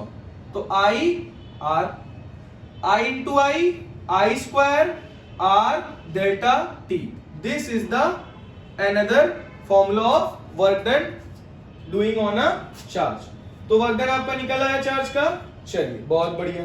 तो ये बात आपको समझ में आ गई होगी, W is equal to I square R T, ठीक है बेटा। तो वर्क डन क्या होता है, वर्क डन होता है H is equal to heat, क्या होती है, हीट रिलीज होती है ना वर्क डन होने की वजह से। तो वर्क डन पर यूनिट टाइम। क्या बोला गया, हीट क्या होता है बेटा, हीट क्या होता है, हीट क्या होता है, जितना वर्क डन किया जाएगा उतना, अरे सॉरी यहाँ पे हीट नहीं, J होगा। J आपका करंट डेंसिटी है। क्या है बेटा, जब कई सारे चार्ज आते जा रहे हैं, तो जब कई सारे चार्ज इसी वायर में आ जाएंगे तो इसकी डेंसिटी बढ़ जाएगी, करंट डेंसिटी क्या हो जाएगी, बढ़ जाएगी। करंट डेंसिटी क्या होता है कि पर यूनिट एरिया से कितना करंट आपका पास हो रहा है, उसको हम लोग कहते हैं करंट डेंसिटी। पर यूनिट एरिया से कितना करंट पास हो रहा है, उसी को हम लोग कहते हैं current density. J is equal to I upon A. Per unit area से जितना करंट आपका पास होगा वायर में, उसे हम लोग कहेंगे करंट डेंसिटी। तो ये बात आपको समझ में आ गई होगी, ठीक है। तो वर्क डन का फॉर्मूला हमारा क्या निकला, एक ये निकला, चलिए पुट कर देते हैं, आई वी डेल्टा टी अपॉन जे बेटा क्या है, जे आपकी जो आपका कन्वर्जन हो रहा है, कांस्टेंट है करंट डेंसिटी, इसकी जो वैल्यू होती है वो होती है 4.18 जूल। क्या होती है, 4.18 जूल। आपका इतना हीट क्या हो रहा है, लॉस होगा। अब इसमें आपकी वैल्यू पुट करके आप हीट निकाल सकते हो बहुत आराम से, ठीक है। इसको आप सॉल्व भी कर सकते हो, ठीक है। इसी को हम लोग जूल्स लॉ भी कहते हैं। क्या कहते हैं, जूल्स लॉ। तो एक वर्क डन का तो फॉर्मूला आपको समझ में आ गया होगा। अब हम आपको कुछ चीजें और बताएंगे। अब हम लोग आपको जूल्स लॉ बता देते हैं। क्या बता देते हैं, जूल्स लॉ। तो इसी को, हीटिंग इफेक्ट को ही हम लोग क्या कहते हैं, जूल्स लॉ भी कहते हैं। क्या कहते हैं, joules law of heating effect, ऐसे कुछ भी आप। तो देखिए, बोला जाता है कि आप वायर में हीट जनरेट करना चाहते हैं, तो हीट जनरेट जितना ज्यादा करना चाहेंगे, आपको करंट उतना ज्यादा देना पड़ेगा। क्या समझे, करंट की वॉल्यूम बढ़ाओगे, करंट ज्यादा होगा, हीट आपकी ज्यादा जनरेट होगी। हीट और बढ़ानी है तो रेजिस्टेंस भी बढ़ाइए, रेजिस्टेंस बढ़ाने पर हीट बढ़ती है, रेजिस्टेंस घटाने पर हीट घटती है। ये भी बात आपको अच्छे से समझ में आ गई होगी। अच्छा, अब आपको हीट बढ़ाना है तो समय भी तो देना पड़ेगा। बोलो हाँ भाई, समय ज्यादा दोगे, ज्यादा देर तक चार्जेस अंदर जाएंगे, वो ज्यादा हीट प्रोड्यूस करेगा। हीटर तो देखा ही होगा, वायर लगाते हैं हीटर में हम लोग, तो धीरे धीरे वो रेड हॉट होना शुरू होता है।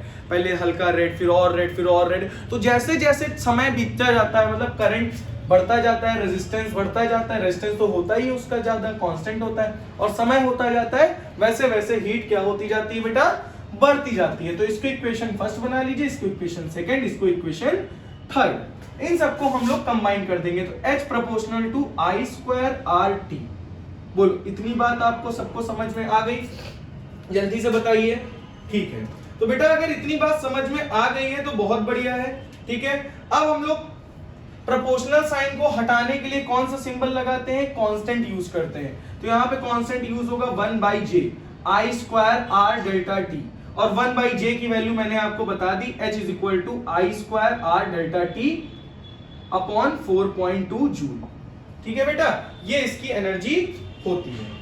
ठीक है, आप इसको अगर सॉल्व करना चाहें तो इसको सॉल्व करके लिख सकते हैं 0.239 I square R delta T। ये आपकी क्या निकल आएगी? हीट। क्या निकल आएगी बेटा?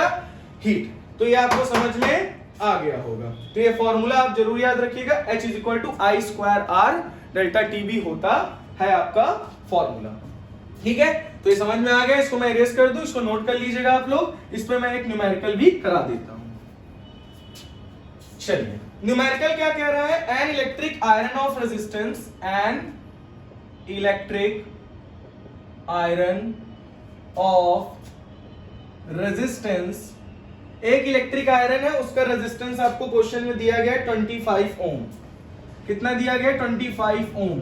25 ओम का रेजिस्टेंस लग रहा है। Takes a current of 7 ampere, takes a current of 7 ampere, 7 ampere का करंट ले रहा है। ठीक है बेटा, calculate the heat develop in, calculate the heat developed, मतलब आपकी कितनी हीट डेवलप होगी इन 0.5 मिनट। जल्दी से बताइए, क्वेश्चन समझ में आएगा। एक हमारे पास इलेक्ट्रिक आयरन है जिसमें 25 ओम का रेजिस्टेंस लग रहा है, उसमें करंट जा रहा है 7 एम्पियर, और कितने मिनट तक जा रहा है? 0.5 मिनट के लिए जा रहा है। तो क्या क्या गिवन है हमें? R यानी 25 ओम, R यानी 25 ओम, I यानी 7 एम्पियर, टाइम 0.5 मिनट। चलिए भाई, ये वैल्यूज हमको गिवन है। तो सबसे पहले हम लोग क्या करेंगे बेटा? मिनट को सेकंड में बदलेंगे। तो 0.5 मिनट है, एक मिनट में कितने सेकंड्स होते हैं? 60। तो 60 का आधा क्या होगा? 30 सेकंड्स। यानी एक मिनट में 60, तो हाफ में कितना होगा? 30 सेकंड। हमको सारी वैल्यूज पता चल गई। फॉर्मूला हीट का क्या होता है? H is equal to I square R delta T। ठीक है, ये फॉर्मूला हम लोगों ने पढ़ रखा है। बोलो हाँ। चलो भाई लगा दो। तो I की वैल्यू कितनी है? 7 into 7 into 25 into delta T 30। 7 6 7 7 49 into 25 into 30। इसको हम लोग क्या कर लेंगे बेटा? सॉल्व। ठीक है, इसको सॉल्व कर लेंगे। आपका आंसर कितना आ जाएगा? जल्दी से बताइए। 36,750 जूल। ठीक है, ये आपकी हीट निकल आई। ठीक है, कितनी निकल आई? 36,750 जूल। आप जब इसका मल्टीप्लिकेशन कर लेंगे तो ये आपका क्वेश्चन है हीटिंग जूल्स इफेक्ट पर। तो ये क्वेश्चन आपको अच्छे से समझ में आ गया होगा।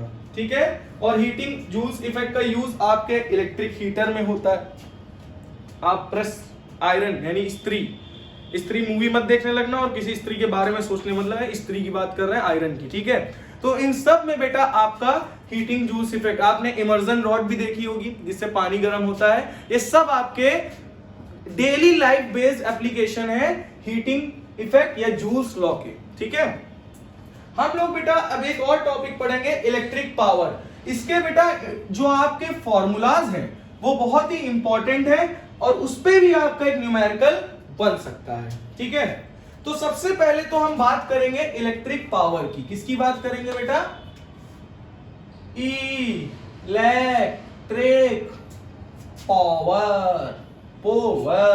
ठीक है बेटा, इलेक्ट्रिक पावर दरअसल होता क्या है?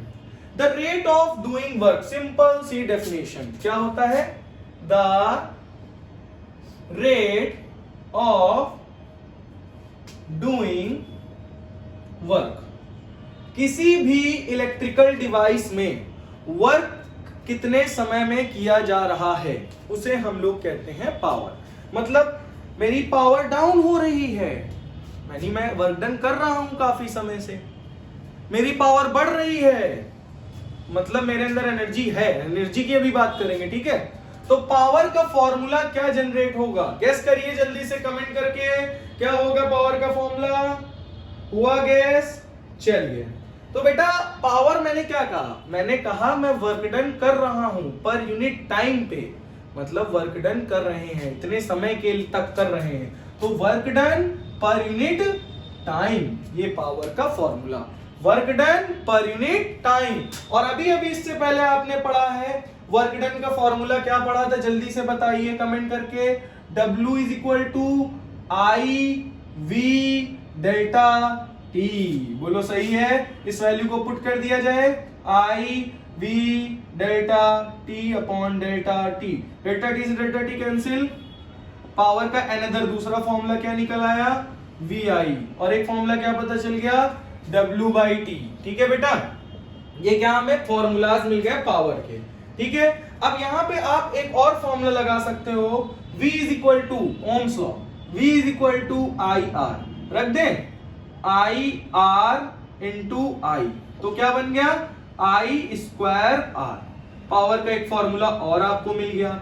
अगर इसी में हम लोग एक और फॉर्मूला निकालें, पावर इज इक्वल टू की V ना रख के हम लोग क्या रखेंगे, हम लोग रखेंगे I is equal to V upon R। ठीक है, तो V है और I की जगह क्या रखा, V अपॉन R, तो V स्क्वायर अपॉन R। एक पावर का फॉर्मूला आपको और मिल गया। ठीक है बेटा, तो फॉर्मूलाज बहुत हैं, इसको आप आसानी से सॉल्व कर सकते हैं अगर आपको फॉर्मूलाज याद होंगे। और पावर की यूनिट क्या होती है ये आपको बहुत अच्छे से पता होगा, क्योंकि टीचर्स, मम्मी, सब लोग हमारे लोगों की क्या लगाती रहते हैं, वॉट लगाते रहते हैं ना। तो इसकी जो SI यूनिट है, क्या है बेटा SI यूनिट इसकी, वॉट। क्या है बेटा SI यूनिट, वॉट। तो ये आपको बात अच्छे से समझ में आ गई होगी। तो इसमें मेगावाट, किलोवाट, चलिए आपको हम बता देते हैं कि 1 किलोवाट में कितने वॉट होते हैं, 1000 वॉट। कितने वॉट होते हैं बेटा, 1000 वॉट होते हैं 1 किलोवाट में। और 1 मेगावाट में कितने होते हैं, कोई बता सकता है, 1 मेगावाट में होते हैं 10 की पावर 6 वॉट। इतनी वॉट लग रही, देख लो भैया, 1 मेगावाट में कितने वॉट होंगे, 10 की पावर 6 वॉट। और तुमने एक और टर्म सुना होगा, घोड़े की पावर। घोड़े की पावर नहीं भैया, 1 हॉर्स पावर। जितने भी आपकी स्पोर्ट्स कार होती है वो हॉर्स पावर में होती है, काउंट की जाए, कह रहे हैं हॉर्स पावर, कितने हॉर्स पावर का इंजन है। तो 1 horse power is equal to होता है 746 वॉट। तो ये बात आप याद रखिएगा, 1 horse power is equal to क्या होता है बेटा, 746 वॉट। तो ये आपको फॉर्मूला और ये आपको समझ में आ गया कंपैरिजन इसका, यूनिट्स का। इसके लिए भी हम लोग एक न्यूमेरिकल देखेंगे, इसको नोट कर लीजिए खटाक से, रोक के नोट। चलिए अब हम लोग क्या करेंगे, इसका न्यूमेरिकल। ठीक है, तो न्यूमेरिकल क्या कह रहा है, an electric fan runs, an electric fan runs, पंखा दौड़ रहा है भाई, पकड़ो पकड़ो पकड़ो, फ्रॉम द 220 वोल्ट, कहां से कहां तक, फ्रॉम द 220 वोल्ट, 220 वोल्ट है बेटा। जरा रुकिए, हम इसको इंक थोड़ा सा दे दे मार्कर को, इसकी इंक आ चुक गई है भाई, बढ़ जा, इम्तिहान हो गई इंतजार की, आईना कुछ खबर मेरे यार की। चलिए, तो 220 वोल्ट मींस है, बोला जा रहा था current flowing through, the current flowing through, वाह भाई वाह, मार्कर देखिए कितना गड्ढा गड्ढा चल रहा है। Current flowing through it is 0.6 ampere. कितना करंट दिया गया है, at what rate is the electrical energy, at what rate electrical energy, at what rate electrical energy transformed by the fan, transformed by the fan। ठीक है, आगे बोला जा रहा है how much energy is transformed in 2 minutes, how much, मगरमच्छ नहीं है मच्छ, how much energy is transformed in 2 minutes। Question समझ में आ गया? अगर आप लोग ट्राई करना चाहते हैं तो जल्दी से ट्राई कर लीजिए इसको पॉज करके। बोला गया है कि इलेक्ट्रिक फैन है जो कि 220 वोल्ट पे चल रहा है, उसको करंट इतना उससे पास हो रहा है, उसकी electric rate of electrical energy निकालनी है जो कि ट्रांसफॉर्म हो रही है, और अगर 2 मिनट तक चलेगा तो कितनी एनर्जी हो जाएगी। चलिए तो हम लोग इसका पहले सारा गिवन डाटा लिख लेते हैं। गिवन कितना है? 220 वोल्ट। फिर क्या दिया गया? Current I is equal to 0.6 ampere. आपको और कुछ दिया गया है इसमें? नहीं। निकालना क्या है? हाँ भाई, टाइम भी तो दिया गया है। देखिए t इज इक्वल टू कितना है? 2 मिनट। 2 मिनट को सेकंड में बदलेंगे तो 2 6 12 यानी 120 सेकंड। बोलो भैया, इतना समझ में आ गया सभी को? बहुत बढ़िया। सबसे पहले हम लोग एनर्जी निकालने के लिए पावर निकालेंगे, तो पावर का formula P is equal to VI। बोलो सत्यता है इसमें? सही है। 220 गुणे 0.6। चलिए इसका मल्टीप्लिकेशन करिए जल्दी से। 220 इंटू 0.6 कितना आएगा? चलिए करके देख लेते हैं। 220 इंटू 0.6, ठीक है। तो 6 2 जा 12, कैरी 1, 6 2 जा 12, 1 13, ठीक है। तो पॉइंट यानी कितना आ गया? 132 वॉट। ठीक है बेटा, कितना आ गया? 132 वॉट। पावर निकल आई है हम लोगों की। अब हमें क्या निकालना है? एनर्जी। क्या निकालना है? एनर्जी, ठीक है। तो हम लोगों ने पावर का एक फॉर्मूला पढ़ा है, वर्क डन पर यूनिट टाइम, और वर्क डन ही तो हमारा एनर्जी है। वर्क डन ही तो एनर्जी है हमारी, वर्क डन पर यूनिट टाइम। तो E इज इक्वल टू क्या होगा? T इधर चला जाएगा, P इंटू T। तो energy is equal to power कितना निकला है? 132 इंटू टाइम कितना है? 120 सेकेंड। इसको सॉल्व कर लीजिए, मल्टीप्लाई कर लीजिए। तो मल्टीप्लाई करने पर कितना आएगा? 15840 joule. This is the energy. इतनी एनर्जी 2 मिनट में ट्रांसफॉर्म होगी। तो ये क्वेश्चन आपको क्लियर हो गया होगा, समझ में आ गया होगा, तो आप लोग इसको भी सॉल्व कर लेंगे। ठीक है, क्लियर है ना? एक बार फिर समझा देता हूं। एक इलेक्ट्रिक फैन है, 220 वोल्ट पर चल रहा था, उसमें करंट कितना जा रहा था? 0.6 एम्पियर। ठीक है, व्हाट इलेक्ट्रिकल एनर्जी, कितनी इलेक्ट्रिकल एनर्जी ट्रांसफॉर्म होगी 2 मिनट में? ठीक है, कितनी एनर्जी? तो मैंने VIT सब नोट कर लिया, पावर का फॉर्मूला लगा दी, पावर निकाल ली, उसके बाद एनर्जी का फॉर्मूला लगा के एनर्जी निकाल ली। बस 2 फॉर्मूले यूज हो गए। ठीक है, बहुत बढ़िया। अब एनर्जी जूल में लिखोगे, यूनिट जरूर लिख दीजिएगा। जूल किसमें लिखोगे? जूल। अब हम लोग देखेंगे बेटा इलेक्ट्रिकल एनर्जी। नेक्स्ट टॉपिक कौन सी है? इलेक्ट्रिकल पावर के बाद इलेक्ट्रिकल एनर्जी। ठीक है, अब हम लोग इलेक्ट्रिकल एनर्जी के बारे में जानेंगे, है ना? तो चलिए जान लेते हैं भाई। तो मैंने जैसे कि आपको बताया था, वर्क डन का फॉर्मूला क्या होता है? P into delta T. P is equal to formula क्या था? जल्दी से बताइए। P is equal to formula क्या था? P is equal to formula क्या था? VI into delta T. ठीक है, V को हम लोग क्या लिख सकते हैं? IR। तो I into I square R delta T. तो work done is equal to energy, जितना वर्क डन उतनी एनर्जी। ठीक है, E की डंडी को जोड़ दो भाई, तो ये आपका निकल आया एनर्जी का फॉर्मूला, जो कि सेम होता है एज वर्क डन। ठीक है बेटा, तो इसकी जो यूनिट होती है वो भी आपकी वॉट ही होती है। ठीक है, वॉट में ही। तो एनर्जी की वर्क डन भी भाई, इसकी भी यूनिट जूल और एनर्जी की यूनिट भी जूल। ठीक है, तो इसको भी हम लोग जूल में ही मेजर करते हैं। इसकी ऐसा यूनिट भी जूल होती है। क्या होती है बेटा? जूल। अब हम आपको सबसे मोस्ट इंपॉर्टेंट रिलेशन बताने जा रहे हैं, जो कि पेपर में हर साल पूछा जाता है। 1 किलो वॉट आवर का रिलेशन बताइए क्या होता है। चलिए, हमने बताया ना 1 किलो वॉट में कितने वॉट होते हैं? 1000 वॉट। कितने वॉट होते हैं? 1000 वॉट। 1 घंटे में कितने मिनट होते हैं? 60। 1 मिनट में कितने सेकंड होते हैं? 60। बोलो सही है। 1 किलो वॉट में 1000 वॉट, 1 घंटे में 60 मिनट, 1 मिनट में 60 सेकंड। सॉल्व कर लेते हैं। 1 2 3 4 5, 5 जीरो के लिए 10 की पावर 5 लिख देंगे। 6 6 जा कितना हो गया? 36। ठीक है बेटा, अगर हम लोग इधर से इधर एक पॉइंट बढ़ा दें, 3.6 इंटू 10 की पावर क्या हो जाएगी? 6 जूल। ये आपका निकला है 1 किलो वॉट आवर का रिलेशन, और ये बहुत ही इंपॉर्टेंट है आप लोगों के लिए, तो इसको रिलेशन जरूर याद रखिएगा।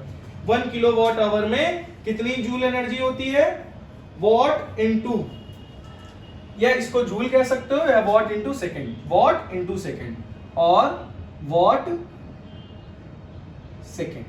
ठीक है, ये भी यूनिट हो सकती है, ये भी हो सकती है। तो बेटा इसको आप लोग याद रखिएगा। ठीक है, तो बेटा हम लोगों का जो चैप्टर है 1 किलोवाट आवर का रिलेशन जरूर पूछा जाता है, तो इसको आप लोग बहुत ही अच्छे से तैयार कर लीजिएगा कि 1 किलोवाट आवर क्या होता है। ठीक है, तो 1 किलोवाट आवर में कितनी जूल एनर्जी पाई जाती है? 3.6 इंटू 10 की पावर 6 जूल एनर्जी आपकी पाई जाती है। तो इतनी बात आप लोगों को समझ में आ गई होगी। ठीक है, तो आप लोग जानते होंगे कि गुड कंडक्टर क्या होते हैं, बैड कंडक्टर क्या होते हैं, इन सब चीजों के बारे में हम लोगों ने पढ़ लिया है। ठीक है, चलिए अब हम लोग इसके कुछ लास्ट फाइनली हम इसको आपको कुछ फॉर्मूले बता देते हैं और ये चैप्टर की समाप्ति करते हैं। ठीक है, तो आपने पहला फॉर्मूला क्या पढ़ा था? Q is equal to NE। दूसरा क्या पढ़ा? I is equal to Q upon T या NE अपॉन T। ठीक है, नेक्स्ट फॉर्मूला पढ़ा था V is equal to W by Q। ठीक है, फिर हमने R is equal to R1 plus R2 plus R3 and so on. फिर 1 upon R is equal to parallel combination था 1 upon R1 plus 1 upon R2 plus 1 upon R3। ठीक है बेटा, तो इसी के जैसे बहुत सारे फॉर्मूले हैं जो कि मैंने आपको पूरे चैप्टर में रिवाइज करा दिए हैं, पढ़ा दिए हैं। ठीक है, ये आपको वन शॉट कैसा लगा बताइएगा जरूर।